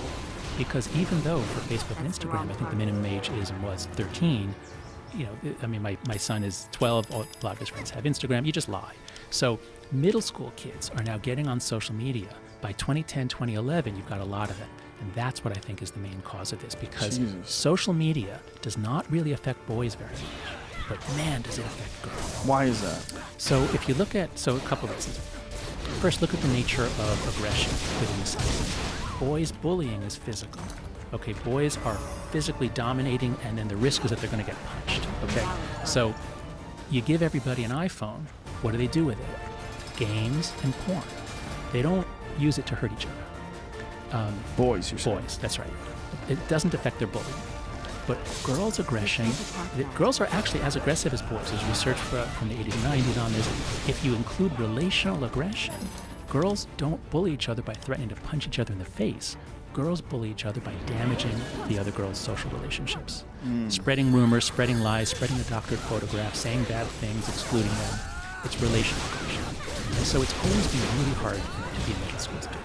It's always been harder to be a middle school girl than a middle school boy. So beginning around 2010, 2011, we throw in this brand new thing. Okay, girls, here's this beautiful thing in your hand, and here's all these programs where you can damage anyone's social relationships any time of the day or night with deniability from an anonymous account. Go at it, girls. And so the nature of girls' bullying is hypercharged by social media. That's one mechanism. The other two mechanisms are the social comparison, because it's always been hard to be a teen girl emerging with beauty standards, impossible beauty standards. And when we were kids, we had impossible beauty standards that these models were all doctored up and in Photoshop. Okay, so you've got this impossible beauty standards out there. But beginning with social media, especially in recent years, your own friends can put on a filter on Instagram to make their lips bigger, their skin cleaner, their eyes bigger. So your own friends are more beautiful than they are in real life. You feel ugly. So that's the social comparison. And then probably the biggest single one is the fear of missing out, the fear of being left out. So all kids are subject to this. Everyone's concerned about whether they're included or whether they're excluded. But girls are much more sensitive. And so suddenly when everybody is tracking each other's who was invited, who's there, and especially any program in which a girl puts something out and then waits to see what other people say about it, that is what's really damaging. Again, let me stress, we don't know for sure. There are some experiments on this, but it's mostly correlational stuff we're talking about here, correlation. But the overall experience of being a girl who was born in 1995 or later and got this stuff in middle school is different from being a girl born in 1990, let's say, who didn't get this stuff till college. Are you concerned that this is a trend that as technology becomes more and more invasive, and with these new technologies as they emerge, That this is going to be worse? Yes. And worse. But it doesn't have to be. Doesn't So I think in the last 2 years, we're really waking up to this. The founders of this technology, it's really interesting. So first of all, it's important to note, as many people have read, a lot of the creators of this technology do not let their kids have it. So they know that these things were made to be addictive. They're made to grab eyeballs and not let go. So that's one thing. We should keep that in mind, that the makers of this are wary of it. Second, they've gotten more and more addictive as they've gotten better and better, as they've evolved. So they're getting more and more, and Fortnite is an example of an extremely addictive game. And it does, but so if you've ever been to a casino and you've seen people sitting at those machines like zombies, just hour after hour pulling that crank, because there were psychologists working out the variable reinforcement schedule for the gambling companies. Psychologists there helping companies manipulate users, and that's happening to our kids too.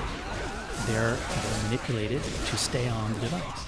So once we're beginning to realize this, the nature of these technologies, the fact that what is good for adults may be terrible for 12-year-olds, 10-year-olds, and once we realize that these things are so attractive that they crowd out all the other healthy activities like playing outside, playing with groups of friends, once we realize that, I think and I hope we'll get some reasonable norms. What I'd like to propose, this is fantastic that you talk to so many people, what I'd like to propose is if you have kids, especially if you have kids under about 16, please do what you can to talk with other parents, and especially with the principal of any schools you know, and say, we need some sensible norms because we can't solve this problem by ourselves. So I want to keep my kids off social media, but my son says, well, most of my friends have Instagram accounts. Now, if it was every friend and he was the only one who was excluded, it would be really hard for us to do. I would do it, but it'd be really hard. Whereas if it was only a few of his friends, and most of them weren't, it would be so easy. And I hear this from parents over and over. I don't want my kid on social media, but I don't want her to be left out. Yeah. And so if the principal would just say, parents, please, this is getting out of hand. This is harming kids. Look at the data. Look at the suicide rates. Look at the self-harm rates. We've got to do something. What do you do? A couple of things. I think it's a couple of pretty simple norms. One, all devices out of the bedroom by a set time, at least half an hour before bed. There is no reason why kids should have an iPhone or a computer or a screen in their bedroom, because so many kids are attracted to it. They'll check their status overnight, and it interrupts their sleep. We can't be having teenagers who have interrupted sleep. There's just no benefit. Gave my daughter a Fitbit, my 10-year-old, to monitor all sorts of different. She was interested in it, so we got her Christmas. And she slept 5.5 hours the first night she had it on, because we could check. We're like, what are you doing? She's checking the Fitbit.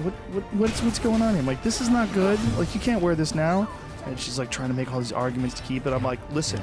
She goes, it's not distracting me. I go, if it's not distracting you, then you shouldn't care if you don't have it on. Right. Because then it's not going to mean anything. And then there's like this, shit, like she got checkmated. Yeah, that's right.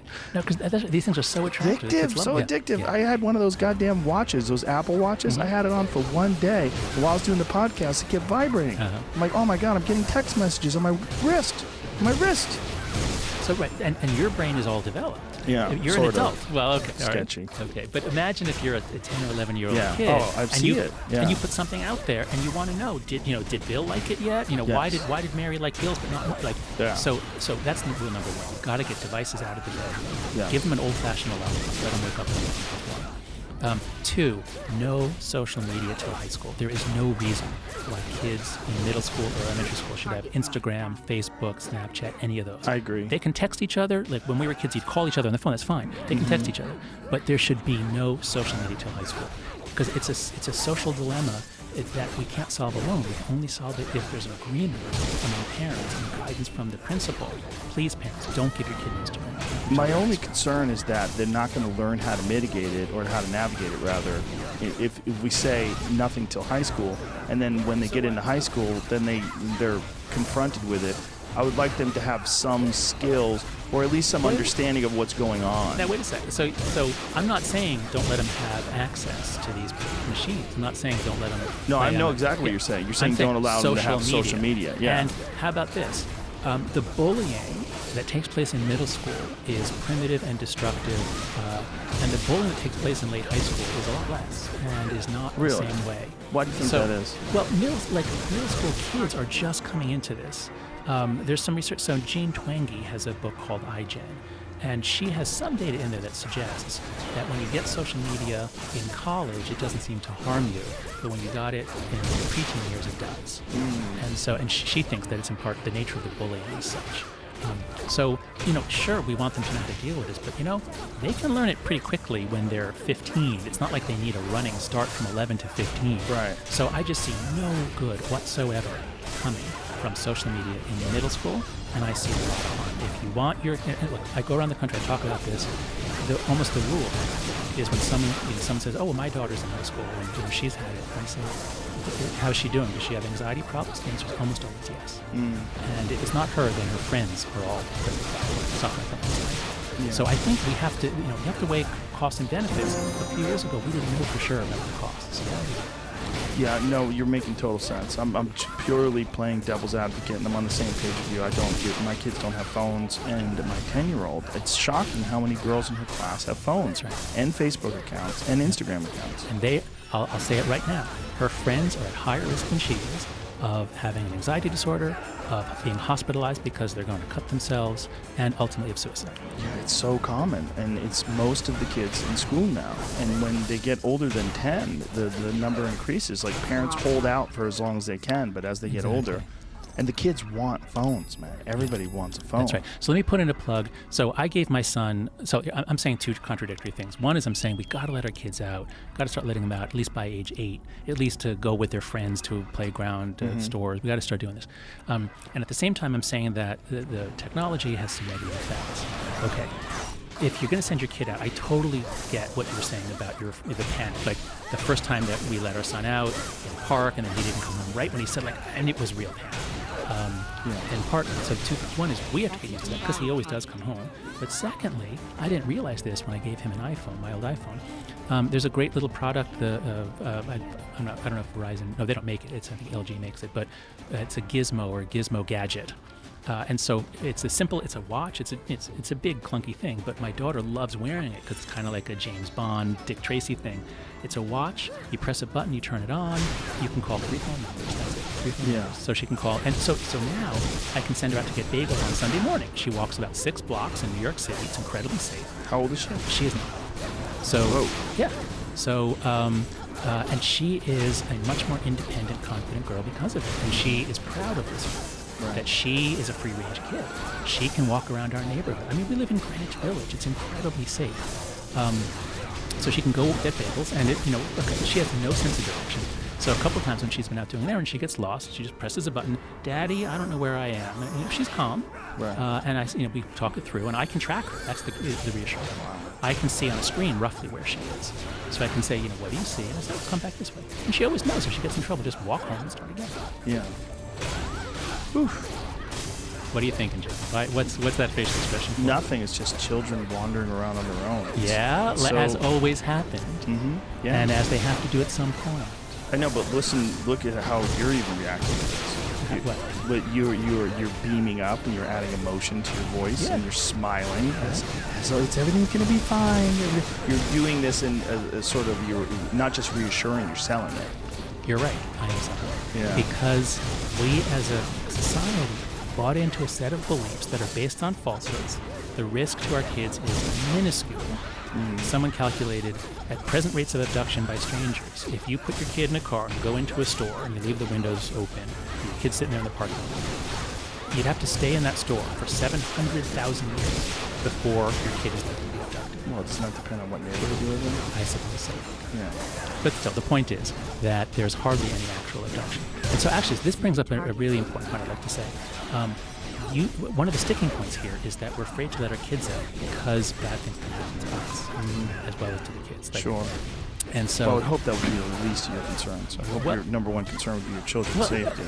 But you getting in trouble, I would hope would be the least of your concerns. Not the least of them, because I am selling something. I am selling the idea that the gigantic rise in mental illness of teenagers is caused in part because we've overprotected them. We have denied them the experience and independence they need to develop their basic social sense. And so I am selling an idea that we've totally botched this, and we need to undo it.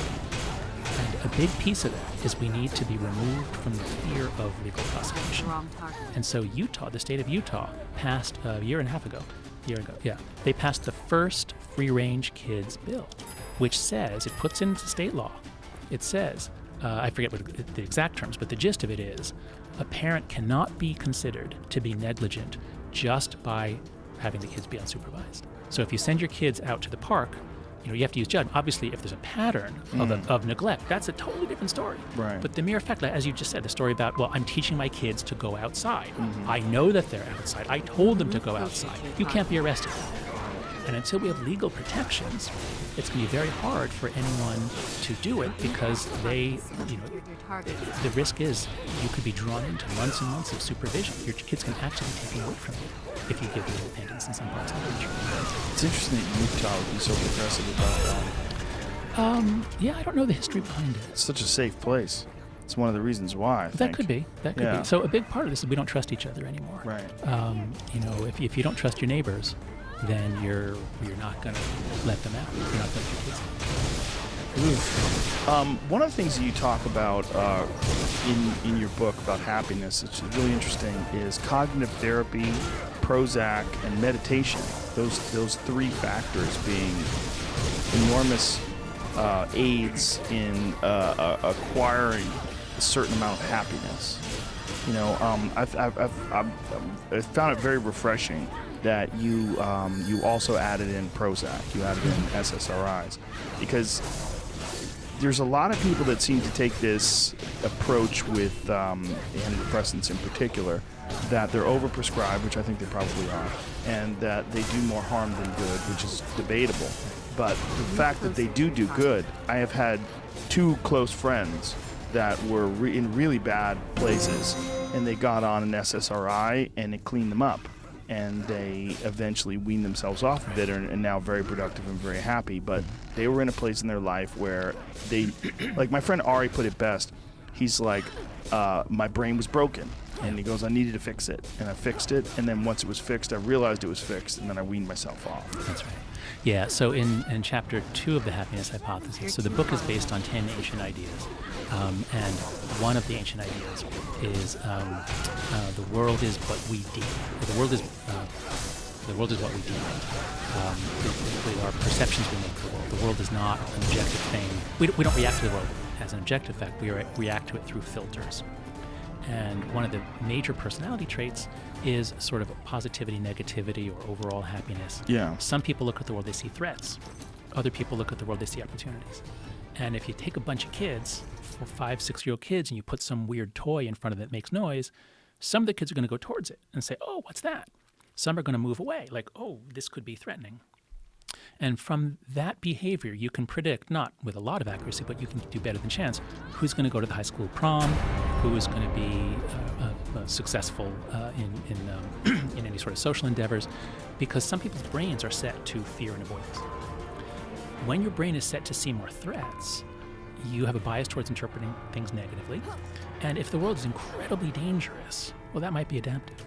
But if the world's incredibly physically safe, as ours is, you're losing a lot of opportunities, you're going to be less successful.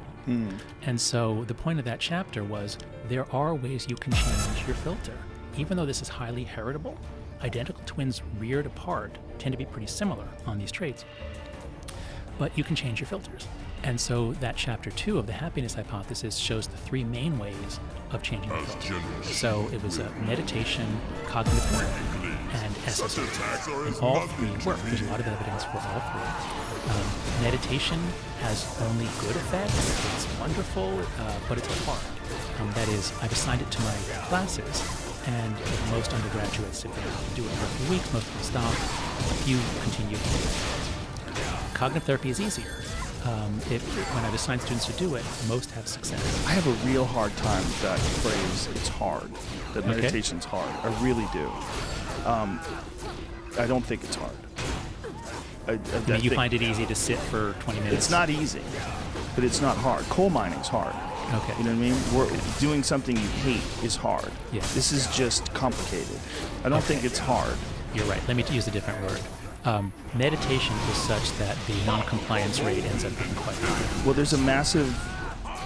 People have a problem with a few things. One, discipline. Two, avoiding discomfort. This is one of the reasons why people don't like exercise, and it's also really just starting exercise, because the actual exercise itself is oftentimes kind of pleasurable. Once you develop a habit, it's a lot easier. Yes. This is, I think, what you have with meditation. It's this procrastination. This your brain tries to find ways to avoid whatever difficult, especially in some strange way, if it's been shown to be beneficial.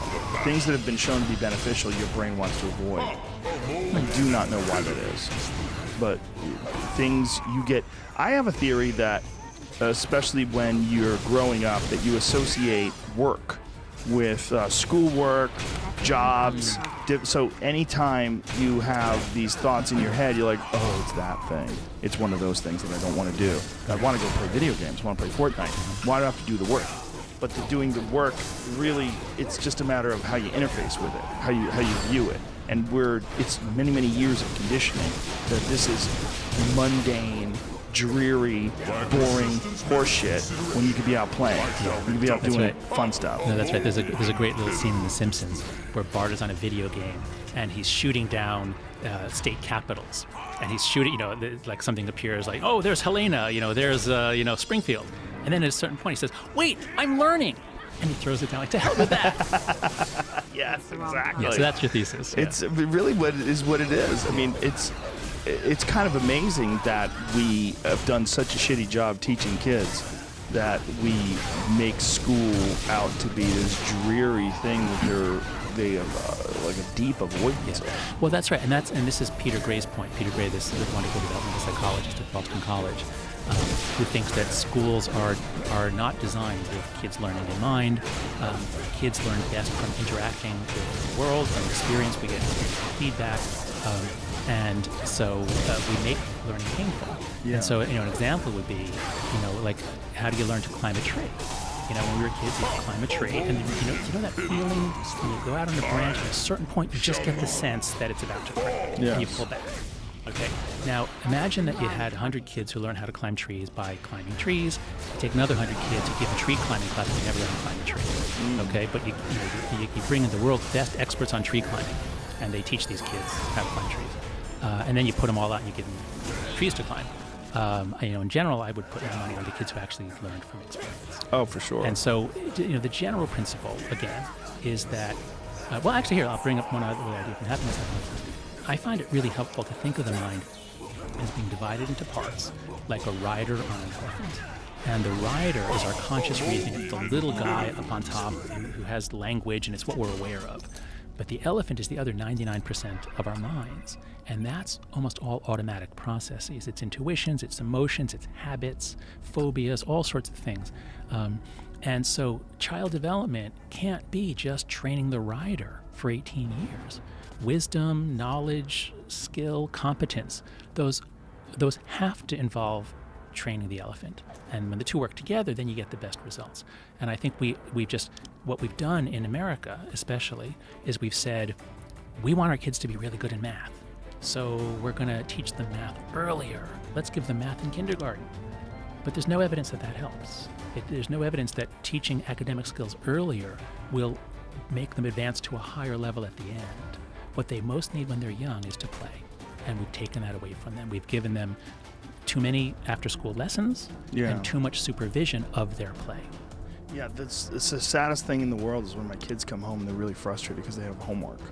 Yeah. 10-year-olds that have hours of homework. Yeah. I'm like, you're at school all day. That's right. And I don't know how to address that. I mean, do you bring it to the teachers and say, hey, you guys are fucking up, even though I've never taught anyone ever in class?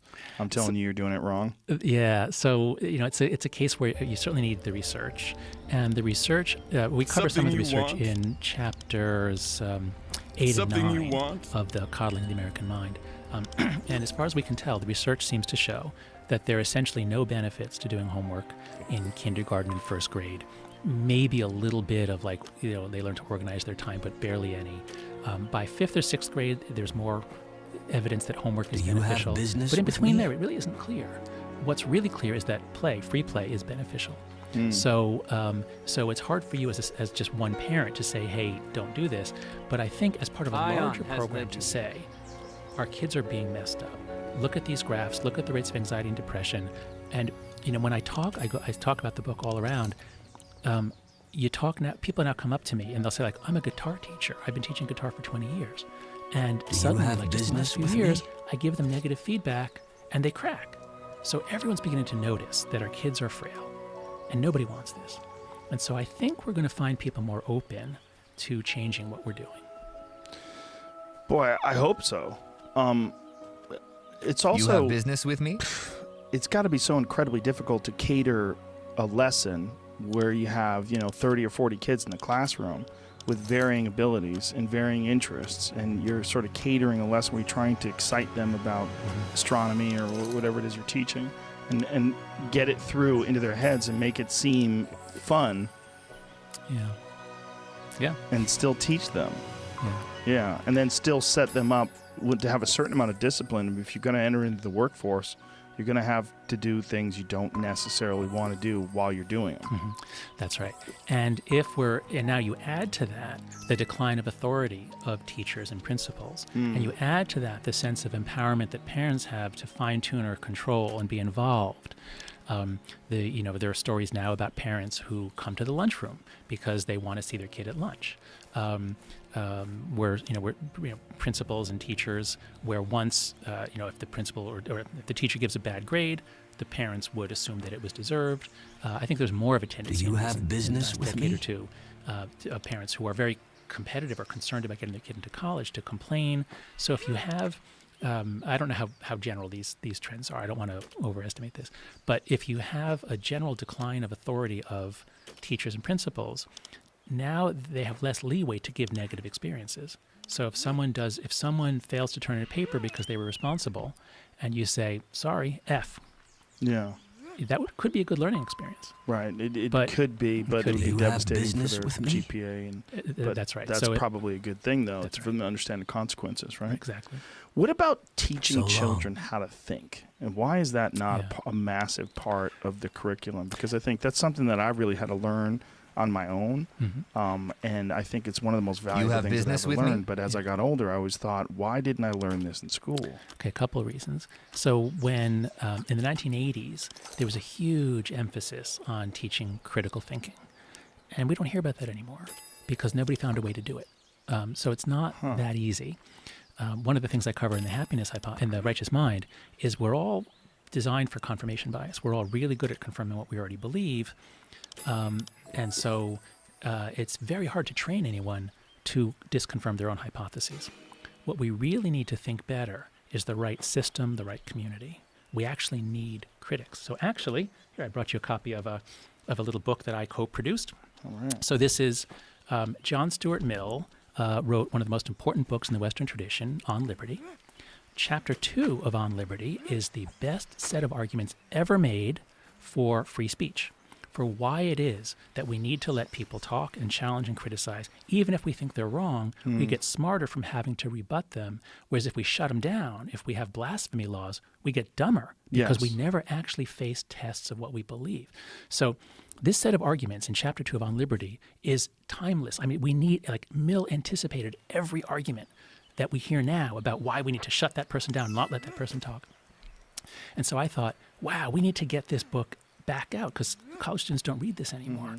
And it's a little bit difficult, the text. So I happen to be friends with Richard Reeves, who's a Mill scholar. He's at Brookings Institution.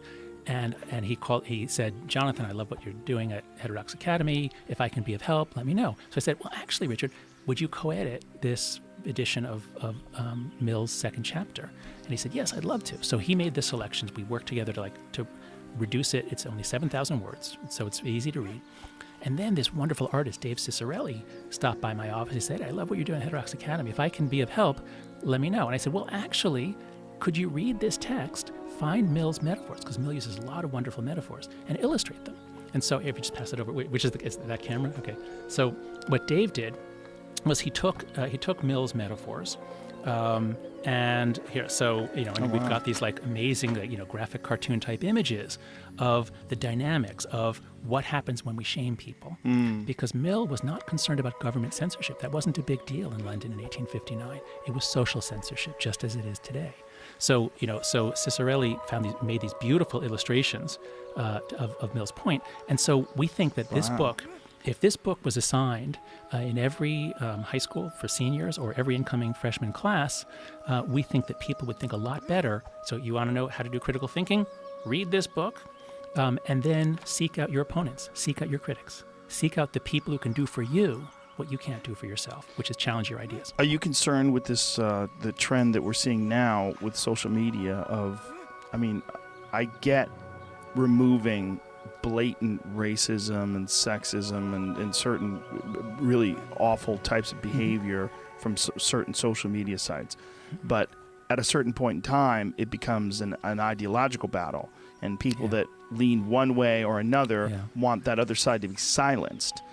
I'm seeing this way more from the left, which is very disturbing to me, because growing up, my family was very liberal, and I said my formative years in San Francisco, I was always around hippies, and I always felt like the people that were on the left were the open-minded, educated ones who were concerned with the future of discourse and humans developing the ability to really flesh out ideas and work their way through them, which only happens through real free speech. Giving people the ability to express themselves, and then deciding whether or not you agree with that and why you disagree or agree, and then speaking your mind, and then everybody works it out together. This is not necessarily the trend that we're seeing today. No, that's right. That's right. So first, let me just say, you can get this book for free. At least you can download the PDF if you go to heterodoxacademy.org/mill, or you can get a $3 Kindle. If you go to Amazon, look this up. It's $3 for the Kindle, or you can buy the art book there too. Awesome. So, that's so cool that you're doing that and allowing people to download it for free too. We want to get the word out. We think these are the ideas that are needed. So onto your question. So in part, there's an empirical question here, which I don't know the answer to. In Europe, they ban hate speech. So, or Holocaust denial. There's certain things that are illegal. It's a crime. And in America, we don't. Now, it's an empirical question, meaning it's open to actual investigation. Does banning it push it underground and let the people feel that they are victims of being silencing so that they come back stronger? Or is sunlight the best disinfectant? I don't know the answer to that. I think in general, the American system has worked better, but I don't know. There are scholars who could address that. As for what is happening to the left, is the left more intolerant? I agree with you that you would think the left would be more open. And in my research on left-right, the left is generally higher in openness to experience. The idea of dissent is patriotic. These are leftist ideas, not rightist ideas. So the left should be more open. Problem is, any group that loses variety, that loses diversity, any group in which everybody thinks the same, is at risk of turning it into an ideology, of turning it into a religion. And then you lose the ability to think straight. And now if somebody, when I was in college at Yale, everybody sort of leaned left, but there were conservatives, there were some conservative professors. Like, I'd been exposed to some conservative ideas. But now if you're in a college that has essentially no conservatives that will put out ideas, and you encounter one, now it's much more painful. It's much more shocking. Again, it's like you have a peanut allergy to ideas that are not your groups. Right. And it's terrible if we're putting young people in systems that are basically giving them ideological peanut allergies. That's a great way to look at it. I definitely agree with that in terms of young people, but I'm concerned with grown adults as well. I think that the way, my personal opinion, the way to deal with bad speech is better speech.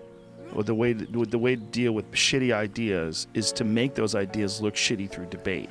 It's not to silence the person that's talking. This is one of the more confusing things about people that are pulling alarms on speakers and shouting them down while they're talking. You have an opportunity when that person's in front of you to listen to their idea, and there should be an opportunity to to debate that idea, Yeah. to form your own opinion and have a really good argument against it, and to present that argument and to have people see both sides. And this is what learning is supposed to be all about, especially recognizing the flaws in ideas, recognizing bias, recognizing the lack of critical thinking, or recognizing critical thinking and applauding it.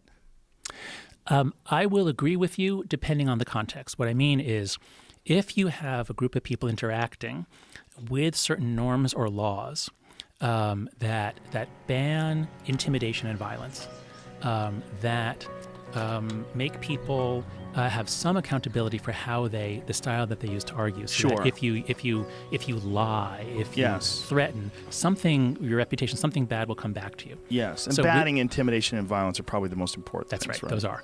And so within a university, I totally agree with you.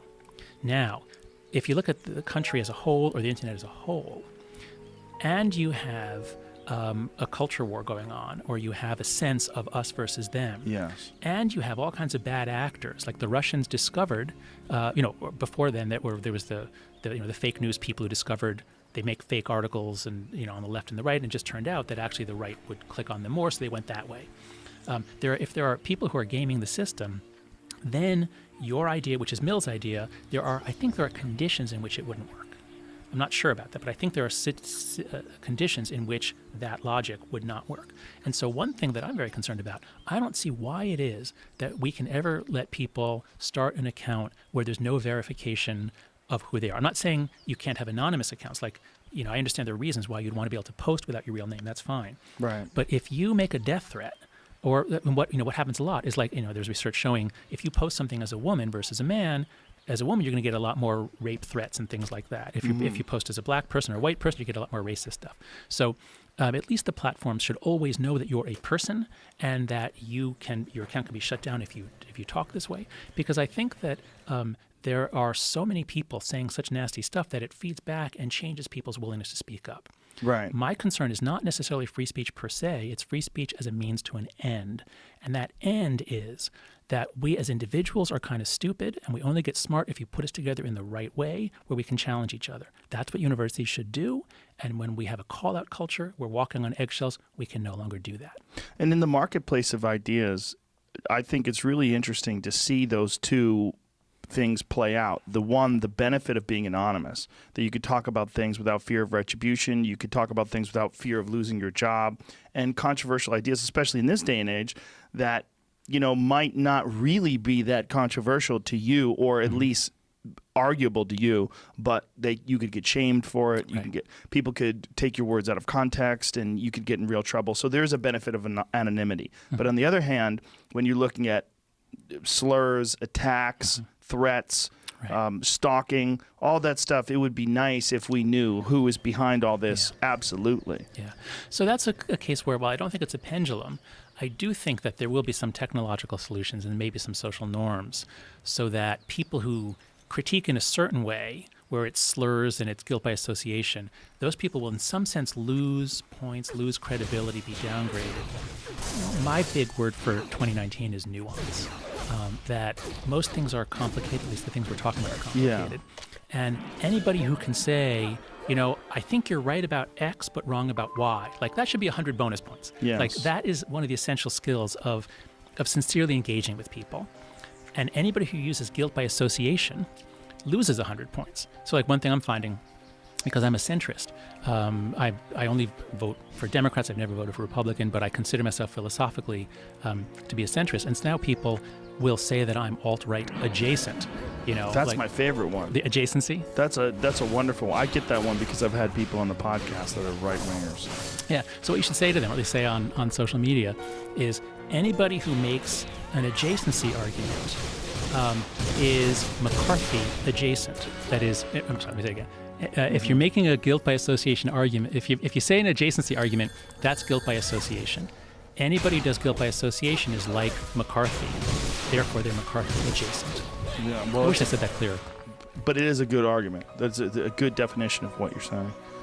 It's a screwy thing that people are doing by this alt-right adjacent thing.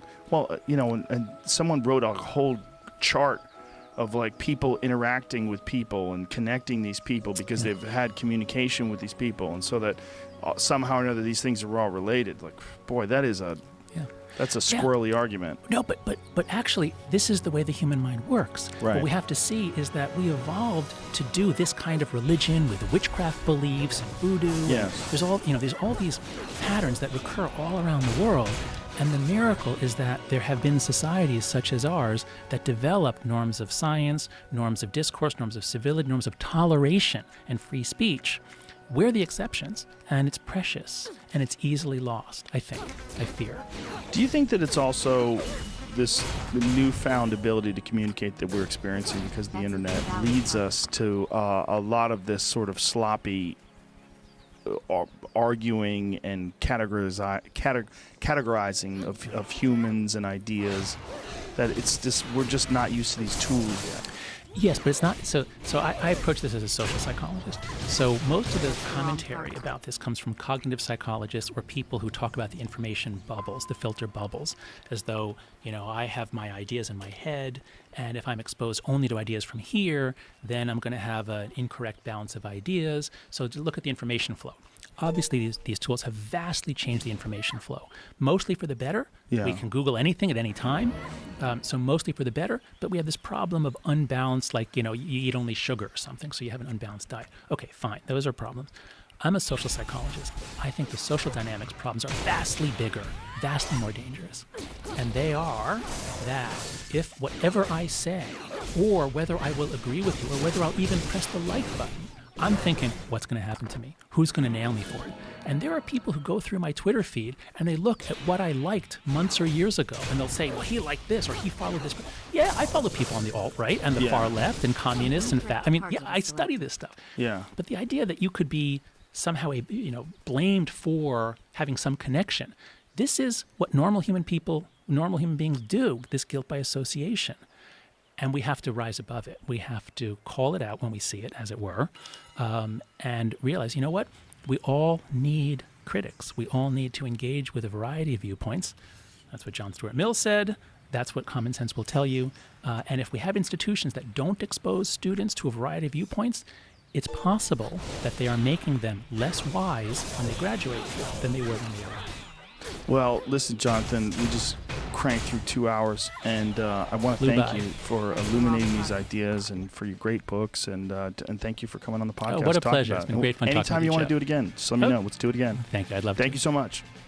Bye, everybody. Wow.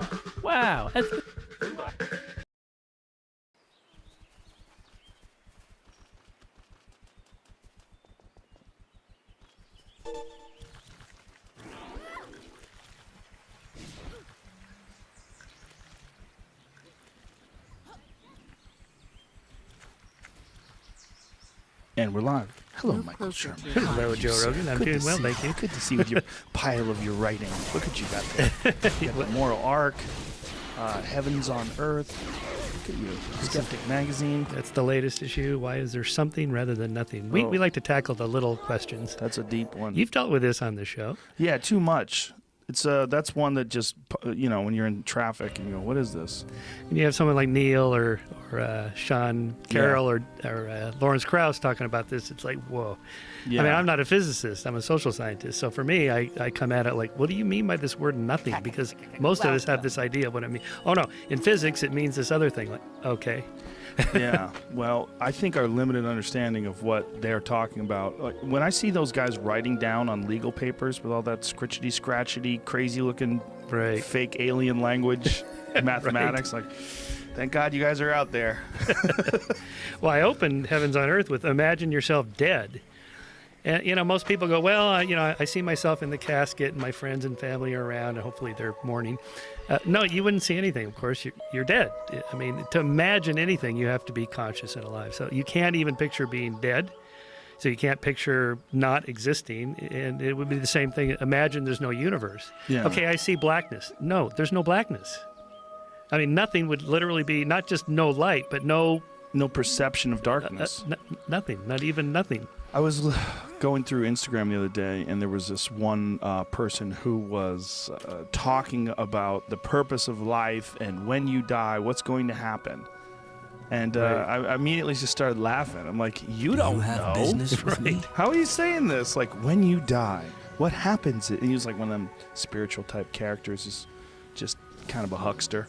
There's a lot of spiritual hucksters out there these days. There are, yes. In the 90s, we debunked all those Yes. psychics talking to the And dead. you That are? was that hasn't been too popular in recent years, but that was a big thing. People caught on to that little earpiece thing. Yeah, the earpiece, or just the cold reading. Like, Yeah.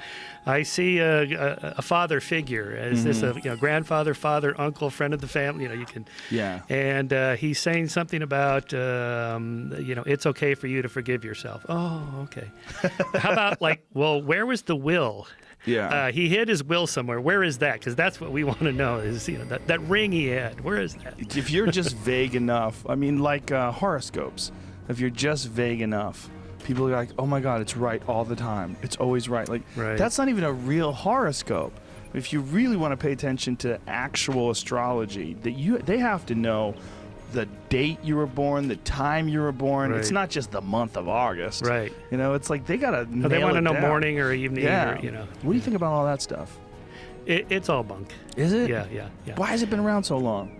Well, because teleport, it's called the Barnum effect, where the Ion P.T. Barnum, guide you just your offer path. something for everybody. So if you make it general enough, I sense you're an intelligent, wise person, that people really enjoy your company, and you like going to parties and being with other people, and yet you like the quiet solitude of a walk on the beach. People going, yep, that is so me. Well, I've pretty much described every scenario you can have. You're alone, you're with people. But it's one of those things where if you talk to someone who is an actual believer in astrology, like they are so convinced.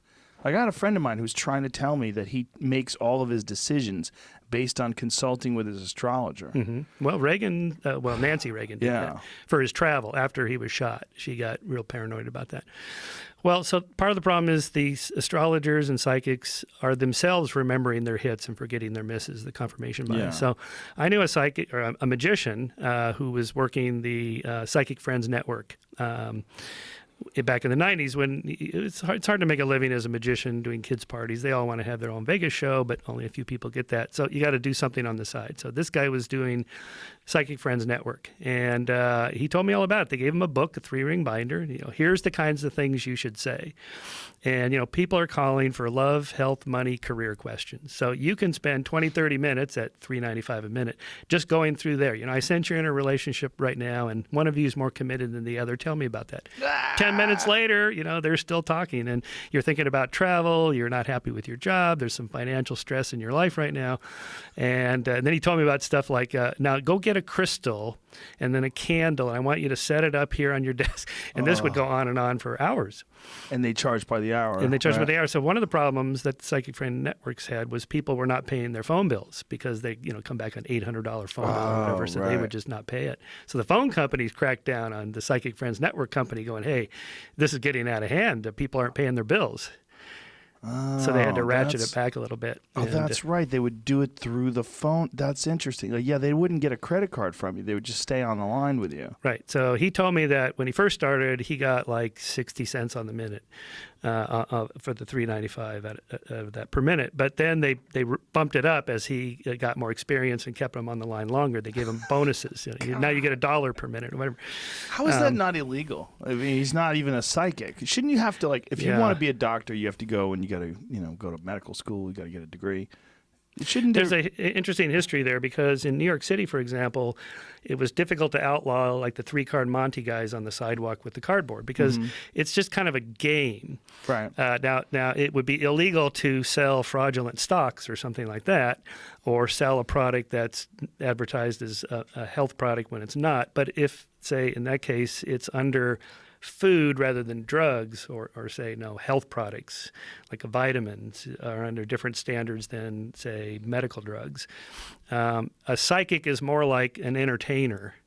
So this is for entertainment purposes only, so we can do whatever we want, as opposed to a medical doctor that's dispensing advice. So I therefore, get that. it's not, Maybe a doctor's a bad example. Maybe I should have said engineer. But the point is, if you're going to work as a psychic, like on a psychic network, if you have a business of selling psychics, Yeah. like you should be able to. You have to exhibit some sort of psychic something. Yeah, well, they can't. Under controlled conditions, they always fail. There's nothing that's ever been done. No. What about the one thing that I've read that statistically more people can recognize that people are staring at them, Yeah. like when they're looking at you from behind? Is that horseshit? Well, it's not been consistently replicated. So is it possible that some people with a certain sensitivity can detect it? Well, so one explanation, the skeptic's explanation, Okay. is that if I'm in a Starbucks or something, and I kind of have a sense that people are talking about me, maybe looking at me, and I look, and that catches somebody's eye, and they turn to me, and I think, oh, that person's looking at me. Or vice versa, I'm looking at them, and then they sense something or whatever. So there could be some element of chance to that. Now, the guy that does this, Rupert Sheldrake, he believes that it's actually some kind of like psychic power through the medium. Like when I'm looking at you, something's coming out of my eyes and tickling your neck, so to That's speak. his morphic resonance theory. Morphic resonance. Now, Yeah. Richard Wiseman, a British experimental psychologist, he's tried to replicate that, and he always fails. And then this other woman, Marilyn Schlitz, she also tried to replicate it, and she was able to replicate some of it. So there may be an experimenter bias. It's not clear if it's the skeptics that are biased or the believers that are biased, but in that case, it's best to just say, we don't know. So the default position, the null hypothesis, is that it's not true until you prove otherwise, and that's a difficult one to prove. Now, if I say, well, why is the effect so subtle? Why can't you go to Vegas and become a millionaire gambling, or play the stock market? We know traders just need a tiny, 0.01% advantage over the other traders or whatever, and they can I make mean, a lot in of terms money. of just psychic ability. Yeah, so if the Psychic psychics- ability is a very broad term, right? It's almost like saying drugs. Because Yeah. there are certain drugs that put you to sleep and certain drugs that make you hyper. They have very different effects. So saying psychic ability, like maybe you have the ability to see if someone's looking at you, but you don't have the ability to pick the lottery. Right. So the hard part in testing psychics is to pin down what exactly are you saying you could do, Right. and that's where it gets pretty fuzzy. So these, like, why is it legal for the phone psychics? Because you can't pin them down. If Right. somebody says, "Look, I'm just giving relationship advice," why is that illegal? If I say, like the Tony Robbins Netflix documentary, "I'm Not Your Guru," which is basically "I am your guru," he has that moment in this huge auditorium. There's like 3,000 people there, and he gets this woman up on stage, and she's got relationship problems. He says, "Do you have your phone?" She goes, "Yeah." "Take out your phone and call him right now." And he talks her through dumping this guy on stage on the phone, and he's at work or something. He's like, "What?" And then she hangs up, and everybody's happy that she did this. Now, is that a good thing or a bad thing? I have no idea. That's There's great no- for show business, but what if, So who how- the fuck? I mean, that seems crazy. Like, how do you know what kind of relationship they really have? Now, You'd somebody have to that- talk to both of them, right? Wouldn't you? Somebody You wanna be- that I brought this up at an event recently, a party, and somebody said, "Oh, I know the backstory. His staff had been working the audience, and they knew all about her and the relationship, and it was about to go sour anyway. So we brought her up." It's like, oh, okay, so this is the thing with, you see the psychics on TV, there's a lot of stuff you don't Yeah. see. They work the audience, they know. People fill out, like the faith healers, they fill out prayer cards. Yeah. They put their name and address and their ailment.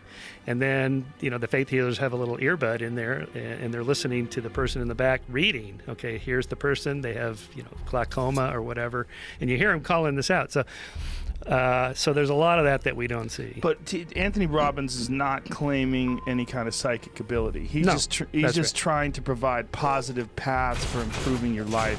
And if you're in a bad relationship, that would be a positive path. Let's get out of that relationship and just like move forward with emotion and power and love, and right. maybe fucking probably throw a karate kick and get everybody pumped up and jump around. Little Bobby Brown headphones on. It's like, but he's a showman too. Yeah, you that's know? right. So but my point is that the psychic could say the same thing. Look, I'm just Yeah. dishing out. I don't know if this But is true. he's not. I mean, it's weird to put him in that category, right? Because he's just trying to get people excited. I think he does some good. I really do. Because he did me some good. When I was 21 years old, I used to listen to his, I think it was called Unlimited Power. I think that was the name of the book. And I Right. listened to it on audio cassette by the pool. Yeah, This yeah. shitty apartment that I was living in when I was trying to be a stand-up comedian. Yeah. And it helped me. He had some really good advice in terms of setting goals and in terms of like the way you approach things and look at things. But I agree. All of that, any of these self-help books, Jocko's books or Amy Alcon, there's a lot of stuff that's very similar to what Tony Robbins issues. And okay, that makes sense. Set goals and be motivated, think positive. Maybe err a little bit on the side of over-optimism so you can push through the failures. But don't be blind, because maybe it's certain times to cut and run and change course in your life, something like that. The hard part is is studying that, which experimentally, which are the best techniques versus others. And there's a guy wrote a book called SHAM, S-H-A-M, Self-Help Actualization Movement, and he was the head book guy for Rodale Press that publishes these self-help books. And so his takeaway in this book was that the number one predictor of people who will buy self-help books are people who already bought self-help books, and they continue buying them. Yeah. So if you say, does it work? Well, it works if you work it sort of consistently. Like you got to listen to the tapes like every weekend or every low moment. It's not like taking the pill and your cancer's gone. You have to kind of keep practicing it as a lifestyle change for it to work. Yeah, that's... and also, what do you mean by work? Like, so Tony goes into a corporation and they get a bump. This is an example in this book. They get a bump in sales. So they get the salesmen all motivated. They hit the phones on Monday morning. Within 2 weeks, their sales are kind of back to where they were. So they got to bring the self-help guy back in every month or so to keep them super motivated. Well, you got to give them some sort of incentive to stay pumped, right? I mean, some financial incentive. Like it's one of those old school phrases. Inspiration is like bathing; it works, but you have to do it regularly in order for it to be effective. I like that. That's good. Yeah, I mean, bathing works, but it does. I mean, you're like, hey, 2 months later, I smell like shit. It works. Yeah, daily. Yeah, you have to do it all the time. Or it's like saying, why can't the NFL teams play the whole game like the last 2 minutes because it's so exciting, the 2-minute drill, because they can't do it physically. You can't keep that up. Yeah. Well, I think you could physically keep up that enthusiasm that Anthony Robbins provides, but you have to be either you have to have some sort of an office environment that is incredibly enthusiastic to the point where you guys have engineered this environment where everybody's pumped up. But that's going to be that doesn't leave a whole lot of room for the individual to be themselves. I feel like that would be terrible to work in a place like that, where everywhere you go there's motivational sayings and people are, chanting things in the hallway and everybody's just got energy at 10. Let's go. That's what a guy like Anthony Robbins will provide you with a short burst. Yeah. We just hope that some of it sticks, right? Well, this is, in Amy Alcon's book, Unfuckology. It's a great book. Yeah. She calls these small wins, or whoever calls them small wins, like make your bed in the morning or shave or whatever. Or like Jocko's little Twitter post at 4:30 a.m. Yes. Now, I'm never getting up at 4:30, but when I get up at 6:30... You will occasionally, right? Like this morning for the morning ride, I leave at 7 a.m. I get up at 5:30. So I'm not happy getting up at 5:30, but I think, okay, Jocko has been up an hour. He's already worked out. He's already done working out. Okay, I can't really complain. Come on, Shermer, get going. That kind of little thing. This is Jordan Peterson's point. Yes. Get your life in order. What is he talking about? Just stand up straight, make your bed, or clean your room. What's he talking about? He's talking about these little wins. Like if you can do that, then the next thing that's a little harder becomes a little easier. And so it's also those things that are in the background. If you know that your life is a mess, your car is filled with fast food wrappers, you've got that thing that you haven't taken care of in the back of your head. That's going to disrupt. It's going to be flowing in your thoughts for the most part. It'll be a distraction. Right. So those little things apparently do matter. There's a theory of crime called the broken windows theory that is favored by criminologists who explain the crime decline in the 90s. What happened? In New York City, they started cleaning up the graffiti. They started catching the turnstile jumpers. They started cleaning up the streets. They started boarding up windows so there's no broken windows or replacing the windows. The theory is that if there's a signal in society that no one's paying attention, there is no law and order here, there are no rules or norms, do whatever the fuck you want, you're going to get more crime. If you send the signal through little things like we're not going to allow graffiti on this wall anymore, and no more turnstile jumpers in the subways and so on. And so when that happened, then there was a trickle-down effect, and then crime declined. So that's the most popular theory for that, and I think there's something to that. Yeah, that makes a lot of sense. And what they did with New York City is really kind of fantastic. If you go back to when I was a kid and I traveled to New York City the first time and I saw Times Square, I guess I was probably like 18 or 19. I was like, look at this fucking crazy place. Yeah. Like, this is madness. And, you know, you see it in movies, and it's just always this horrific scene. It's always peep shows and hookers and pimps and thugs and drug dealers. And you go there now, and it's like a mall threw up. You know, it's like a giant neon Mall of America, like Right. Times Square. If you took a person, if you grabbed a guy from like 1988 and you put him in a time machine and said, hey man, I'm going to bring you 30 years in the future and you're going to see New York City the way it looks then. Like, what do you expect? Like, oh my God, it's going to be like Blade Runner. People are going to be shooting people and selling body parts. And now you get there, it's like Guy Fieri's restaurant and Right. huge, gigantic LCD screens. And there's some people that would long for the old days, the dirty seediness that Lenny Bruce talked about, you know, when he lived there. It's like, I mean... Well, that has a certain charm, I guess, if Yeah. you're going into the nightclubs or whatever, but the surrounding daytime neighborhood or something, this isn't where you want to live. You'd rather live in the vomited mall?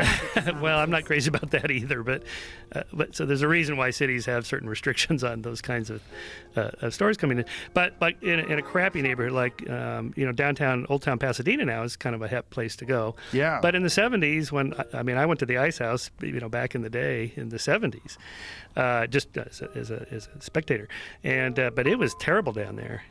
Was it really? Oh yeah, it was a dump. I mean, there was Pasadena? Oh, terrible. Yeah, it was horrible. The word was, according to my friend Bob Fisher, who owns the Ice House, he said that what it was in the early days of Hollywood, the producers would all buy homes in Pasadena. They have these beautiful old estates in Pasadena. South Pass, yeah. But the stars would all live in the Hollywood Hills. Right. So they would all be just boozing it up and partying it down in the Hollywood Hills, and the producers were like, let those crazy animals go have at it in the hills. We're going to back out a little bit. And they established that community out there in Pasadena.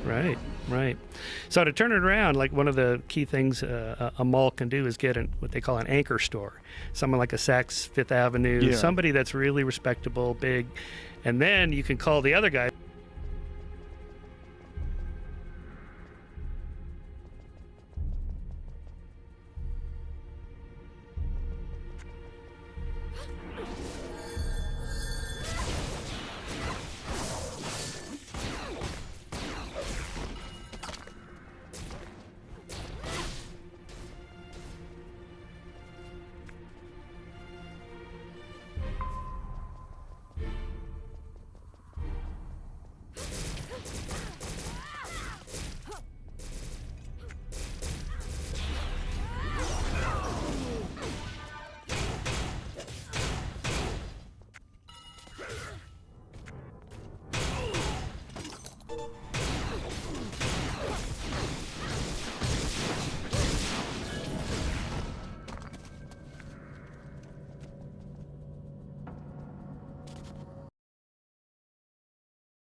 Hello friends, welcome back to my channel. Today with a little bit of a different background, because as a matter of fact I'm in my parents' courtyard and I came to my birth country specifically to purchase Lost Ark.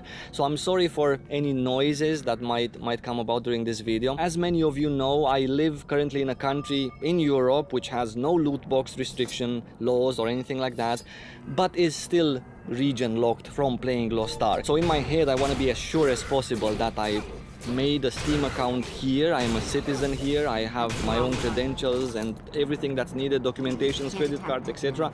And I have also purchased 3 different Founders Packs on 3 different Steam accounts that I have just created for myself, just to be sure. I even went to such lengths of contacting a Romanian internet provider to offer me internet back home in Estonia, through some satellite option just so I can have a Romanian IP to log in from there. It's absolutely insane what I'm doing, because I just don't want to take the other route, which, by the way, many of you have asked me, am I going to have a guide on how to play Lost Ark in EuroAion for people who are in fact region locked? And I will have that, but for me personally, if I have this option and if I am a citizen of a different country, which is not this rooster, by the way, which is not IP blocked, then I want to take the safest route possible so I can avoid losing my European account, to which I feel I'm entitled to, faster than I've lost my Korean ones. And because the best I can do with this video is turn it into some sort of a vlog now, I also wanted to say that I feel those of you who cannot stand waiting for the Lost Ark beta to come. There is such a big difference in between how the same company, Amazon Games,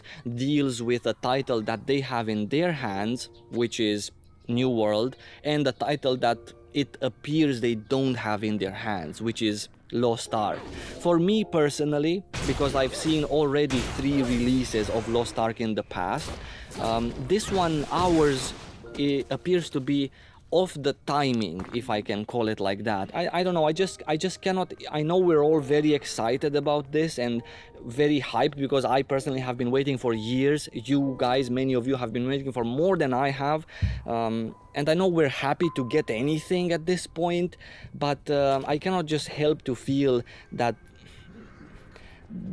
nobody was prepared to give the game to us, even though it took a year from the announcement that we're getting something to the West to the first technical alpha and big announcement that I also reacted to in a video on my channel. Just as a comparison, another MMORPG, EuroAion, which is a sort of a magical game in its own way, I talked about it on my YouTube channel, is having its last closed beta now, and they have had so many interesting real things, real points of talking that they discussed on their Twitter, on their YouTube, on their page, on their website, their forums.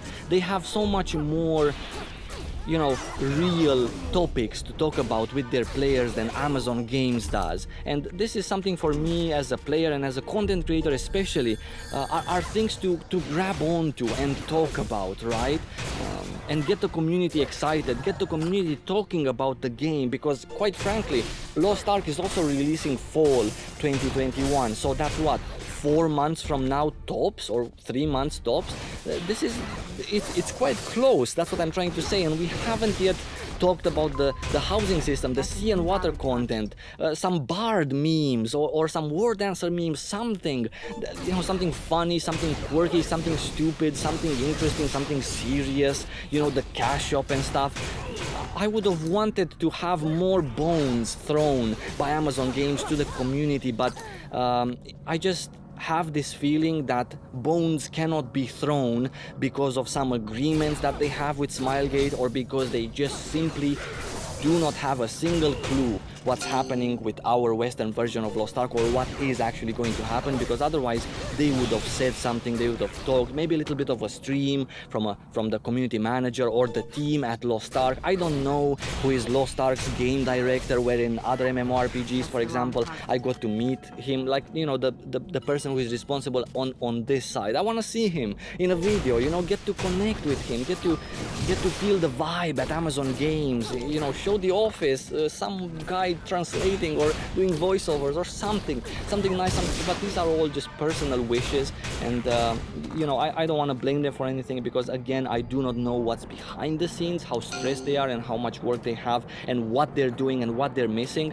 But as a person who just stands on the side and watches, I do feel that they just literally don't know what to tell us. They don't have any materials, and I'm also having this eerie feeling that Smilegate is just feeding them materials when they're the publisher here, and we just don't know that. But in any case, it shouldn't be long to the a beta test for Lost Ark EuroAion. I cannot wait for the beta test, for the simple reason that I just want to see what kind of a game we get. Me, as I said, I've been through 3 releases already and so many changes in Lost Ark. I really want to see which version and how ours feels like. I'm so excited for that, and also excited to get footage and content from something that's not NDA, and get to create guides for you guys to watch, and all of the things that I have planned on my YouTube channel will actually be possible because of this beta and the footage that I'm going to capture through it. I wish you guys lots of love. Thank you so much for watching. Wish me good luck on my flight back home, and I will see you really soon. Take care and stay safe.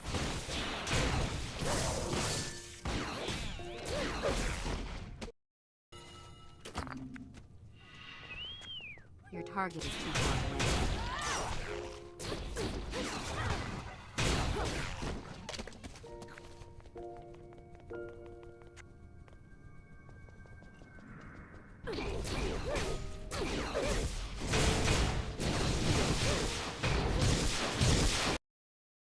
Tocmai ai descoperit noul videoclip al lui 24K Golden. Continuă să urmărești chiar și în timp ce trimiți mesaje despre asta. Nu rata niciun ritm. And now, weighing in out of the Pong Thompson, 100% again on the other mic. He weighs in from the red corner, Big John McCarthy. Well, hello everyone.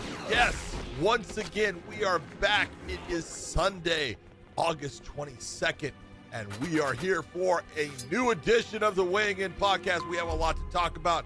We had the PFL with Kayla Harrison taking on Jenna, and it did not go good for her. And then we had the Bellator fights, and we had Josh Thompson actually talking to an Olympic gold medalist for once in his life. He had Gable Steveson in the house with him, and we will talk about that. And then we had the UFC with Kelvin Gastelum taking on Jared Cannonier, and a lot of other big fights going down. So much to talk about, my man. Also, Manny Pacquiao went against Ugas. Did not go well. We'll talk about that one too. What do you think, Josh? We have a lot to cover tonight, and you and I Just have a not little. slept since yesterday. Yeah, baby, yeah. Oh, man, the fight started, I mean, semi-early, but by the time we got back from Sioux Falls, because there's no direct flights in and out of Ugh. Sioux Falls, South No, Dakota. there's not, but and I had let a us 3-hour-long layover in let us say though, Minneapolis. Sioux Falls, those people are awesome. They Yep. came out, they were crazy about the fights. They're the nicest people. I love Sioux Falls. All of you, thank you very much for everything. You guys were really kind to us, and can't wait to go back. Yeah, I mean, I've been there a bunch of times, but there's a couple places there that I really love. And so there's a Move little closer breakfast to your spot there target. that has great coffee as well called Josiah's. Josiah's. Absolutely amazing. As soon as we went there, John wanted to keep going back every single day. And so we I went. did. We did. I admit it. And then I went on my own because everyone else kind of was. I was doing some work, and I realized that they closed at 9, so I was in a hurry and didn't feel like calling everyone to go. But there's a little small hole-in-the-wall dairy place called Parker's. And that place was absolutely amazing. They had the Wagyu steak with some asparagus. And they actually had an edamame attack that. salad with heirloom tomatoes. Oh, so good. So, and it wasn't like the regular Wagyu. It was a real Wagyu steak, but the thing was, is it wasn't like the prices you get here in California for Wagyu. It's like $125, $150 here around San Jose and San Francisco. I got it over there for about $48. I said I will pay that all day. It was awesome. It was so good. So yeah, Parker's and Josiah's out there in You can't attack that. Sioux Falls. Great people, man. Everyone's super nice. Crowd was electric when Logan Story walked out. The crowd was electric all night. Yep. I mean, the crowd, you know, when we had the, when I did the interview with Gable Steveson, by the way. There you go. Very nice. When I did the interview Nice comeback, with baby. Gable Steveson, yeah. They had the USA chant at the very end, and it was insane. I got those goosebumps. It was just awesome. It was an awesome feeling. The crowd was all standing. Not a mask to be worn in that fucking place, by the way. The only people wearing masks were fucking all the people that worked for Bellator. Viacom people, man, because they were mandated. Yeah, man. We were all, you totally were. It was funny, though. We walked in, I was like, man, I feel like I'm being left out right now. Like, I had a lot. It was great, though. It was a good week of fights, man. So, first we're going to jump into the PFL. Let's jump into the PFL. Let's knock this bad boy out. Dave, what do you got for us? He's got. Let's just go with the main fight on that night was Kayla Harrison versus Jenna Fabian, And let's just be honest. Again, Kayla Harrison, she's a stud. She is absolutely a great martial artist. She is now a outstanding mixed martial artist. But again, Jenna Fabian was no competition. And took her down, beat her up, and the referee let her get beat up. He let it go a long time. Nothing wrong with any of it, but he made Kayla work for it. But she just smoked her. Just smoked her. There was no answer. I'm a big fan of Jenna. She used to train up here at CSA up in near Livermore area where I'm from, here near San Jose, and she trains a lot of good people that I know. Ad Piccolotti trains up there as well with Kieran. We got a great group of people there. Zoila was from there. Frosco, she was from there, and then what's it called? Kevin Ross Used to work Gina out Carano, there. Gina Dustin Carano. Bolanos. Yep. Bolanos. A lot of top level kickboxers are out of that gym. So, I was expecting big things from her. She's back at City Kickboxing, I believe, which is in New Zealand. So she's back out there training there. They've got a good camp out there. She just, when you're so afraid of the takedown, she didn't let anything go. And I think with someone with her length and her reach, she's got to start using that push kick up to the face, that push kick up into the sternum. Stop throwing those leg kicks and start moving. Don't ever stand directly in front of somebody. Let me give you a perfect example. And this isn't just directed towards Jenna. I'm saying anybody when you're fighting someone who's a really good wrestler. Look at what Clay Guida did tonight. He punched and then circled. Punched and punched and circled. Punched and punched and circled. I know Clay's an animal. He's got great cardio, so that's the one thing that he can do very well because he's got such great conditioning. Not a lot of fighters have the type of conditioning he has. So if you think you're going to go out there and just, I'm in great shape, I can do it in one fight. No, it's going to take you years of practice. At least 6 to 8 months of just doing it every single day, trying to get better at getting on your bike and striking while you're moving and still landing shots and power. Those are all things you're going to have to learn to do and get your body prepared to keep that pace throughout, a 3-round or a 5-round fight. Jenna didn't do that. She stood right in front of her. She did a couple nice things, then moved a little bit, but it wasn't like explosive movements. She looked like she was just kind of trying to land the one shot and time the entrance of Kayla, and it wasn't going to happen. The feints that Kayla can do, the bulldozing that she does, she just walks you in, smothers the space real fast, and then once that fight hit the ground, there was no way of stopping it. But I did want to bring something up to you, John, was that Amanda Nunes was there. They're teammates. Yeah. She must know something that's not Amanda, but Kayla. For her to be the way she is, I know she's an Olympic, I know she's an Olympian, she's a medalist. But my point is this. She must know something from training with them, that she belongs somewhere in that upper echelon of fighters. You know what I mean? Because the way she talks, it makes me sound like she not handles Amanda, but I'm saying that she has a lot of good work with her. She does well. You know what I mean? And so when you have someone like... well.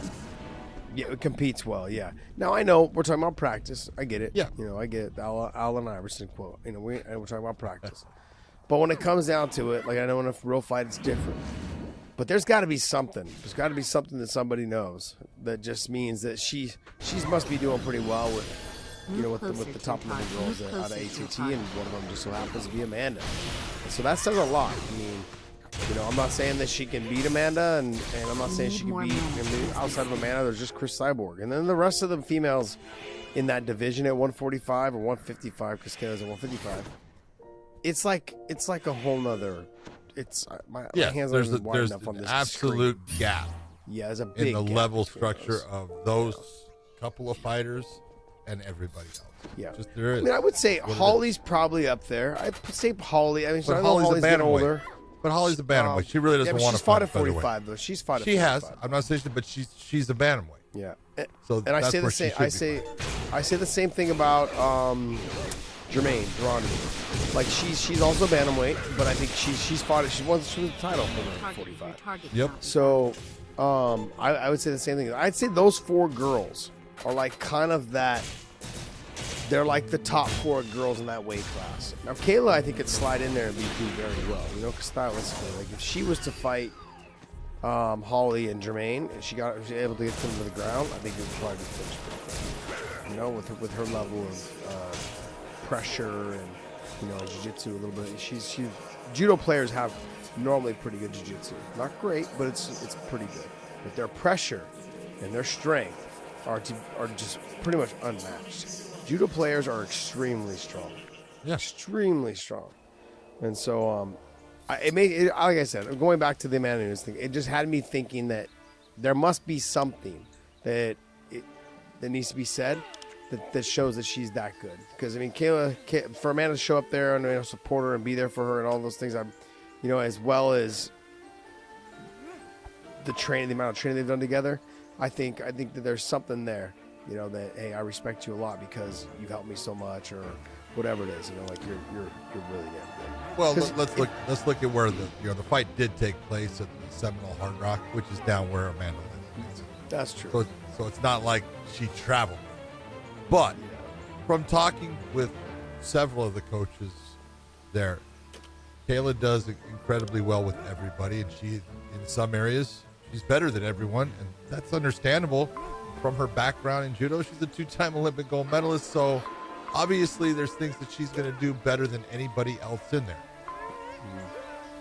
The real question is, and you say all the time when you look at it, is how will she do under the lights? Well, she's done well under the lights. Would it be a different pressure of her fighting somebody like an Amanda Nunes in competition? Yeah, that's a different type of pressure. But she's dealt with that kind of pressure her entire life, and at the highest stage, again, an Olympic gold medalist. So there's not a doubt in my mind Kayla Harrison can compete with anyone. Can she be hurt? Absolutely. Super strong on the ground. She's dominating people like Jenna Fabian. She's not going to dominate Amanda Nunes on the ground. Amanda's got a very good ground game. She's not going to dominate a lot of other ladies. She may do well, but she's not going to dominate. She's going to have to do a lot of things to wear them down. Same with Chris Cyborg. She would have to do a lot of work. Chris on the ground, she's good on the ground. She knows what she's doing, and she's not just going to get bulldozed by someone, the way you saw what Kayla was able to do against her last opponent. So it really comes down, and I say, you're right with, Jermaine, she could go to 45, Holly could go to 45, Chris is 45, Amanda's 45. She's the one that can go down to 135 along with Holly and Jermaine. Chris and Kayla cannot. Kayla will never make 135. So the weight class that she could actually compete in, other than the lightweight that she is right now, would be the featherweight at 145. She's done it once. She did it when she went to Invicta when the PFL was basically closed down because of COVID. So, you could see her against Chris, and that would be a fantastic fight. On the feet, she's going to be at a deficit. She still doesn't have the skill set to match up with either Amanda, Holly, Jermaine, or Chris in the stand-up. Her real thing is take it to the ground and use her strength and her style, which is smart. I wouldn't blame her for doing that. That's what if I was in her corner, that's what we would work towards.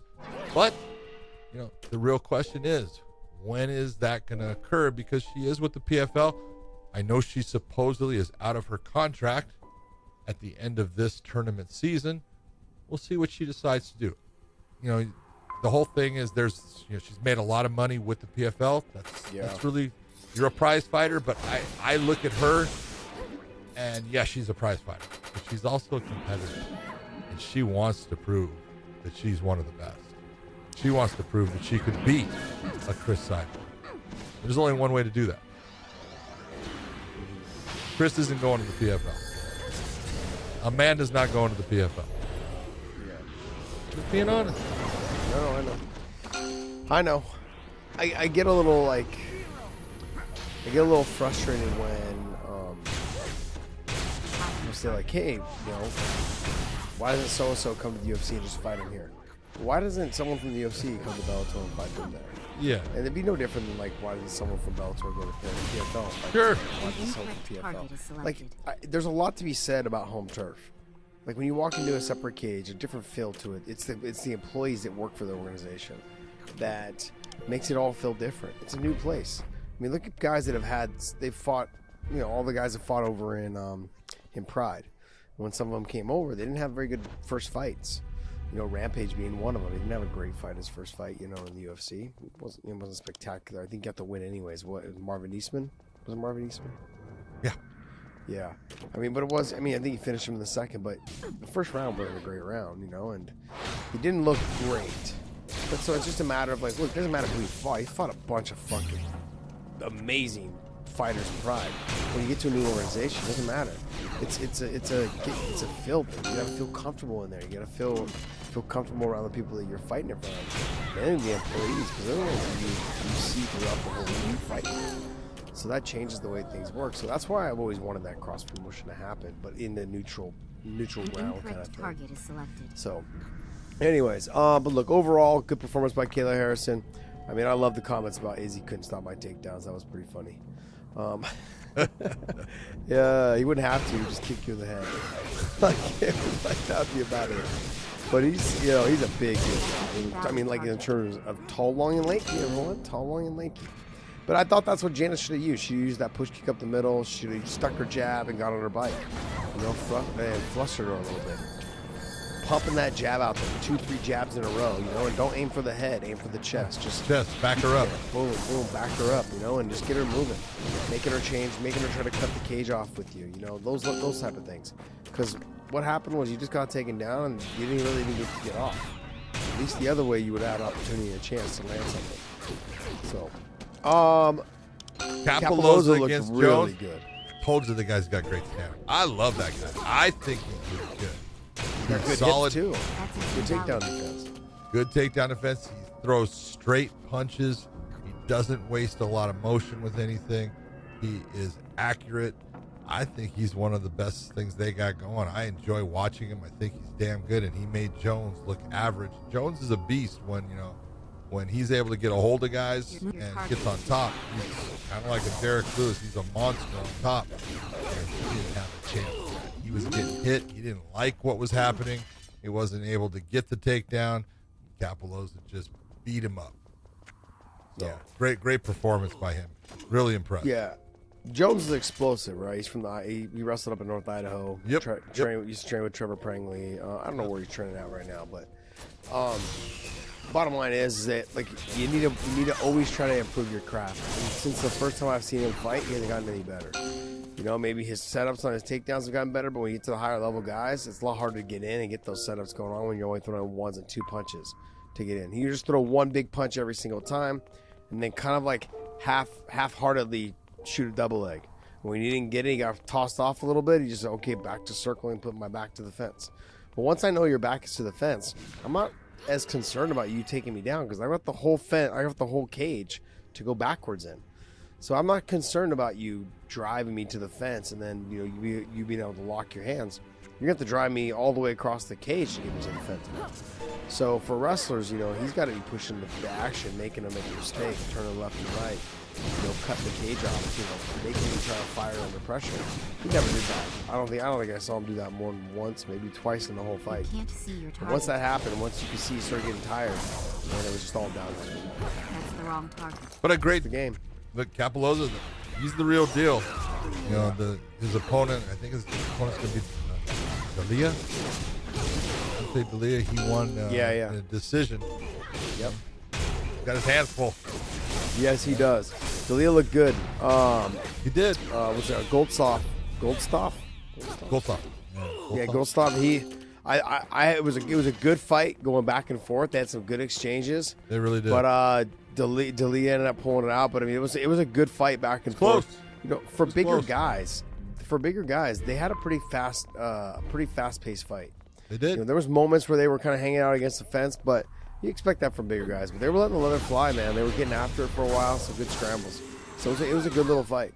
But I don't want to skim over the female fight, though. Well, that's where we're going now. Yeah. So Taylor Ordado, and then you had Mariana Moraes. Yeah. Did you think the right person won? Not so sure. Not so sure? It was close. I'm not going to say anything bad. It was close, but I think, in fact, and this is where I really look at it. Look at Taylor's husband. They had him on camera watching, and when the fight ended, What was he doing? Cheering? Nope. I didn't see it. Shaking his head like, ah, damn. You know, but she got the win.